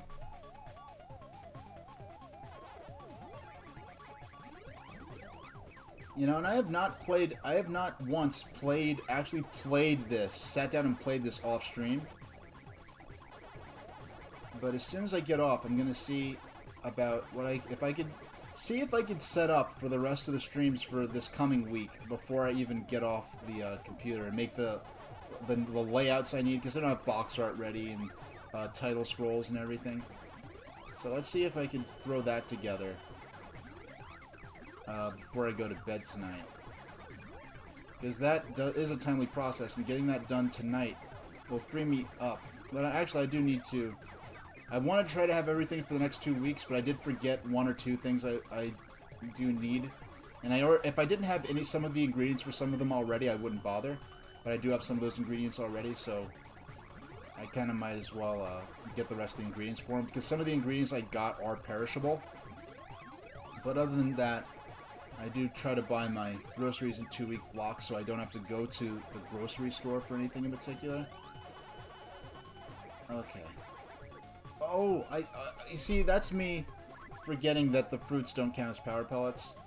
Because the fact that the fruits already serve a different purpose than they did in traditional Pac-Man, sometimes my brain, and I'm not paying attention, my brain kind of wants to think all special objects that do something beneficial to me other than points are... Yeah, that is one cool thing about this version of Pac-Man, is just the fact that... Ooh!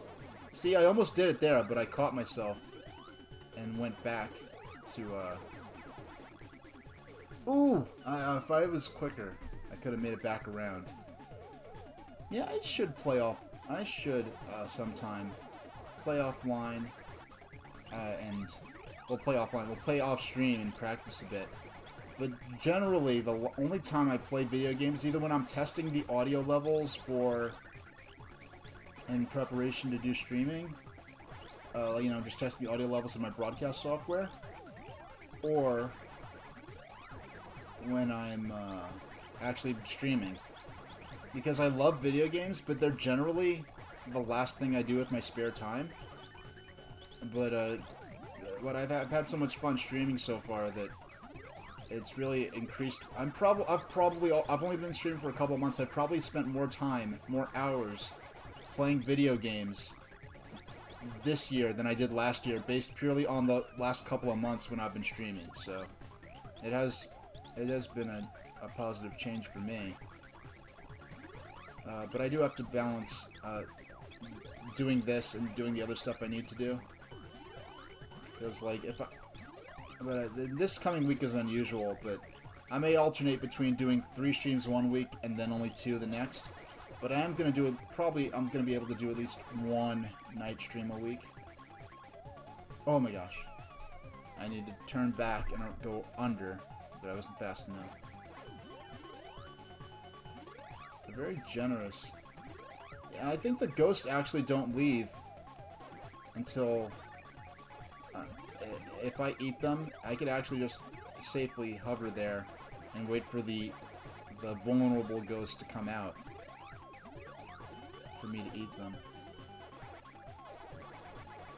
Well, yeah, I'm glad I've become a positive addition to someone's day. We only have 10 seconds left. 10 seconds of gameplay left. We're almost done. We're almost done. You want the fun to continue, but it's almost... Okay, we're done. Let's see if I placed on my last game of the evening. 219,000 and something points. I don't think I placed. Oh, I did. I got 10th place. Alright. And it's almost exactly 7. Well, it's 10 to 7 East Coast. So, I'm gonna call it there. And so I'll see you next time. It's next. Oh, excuse me.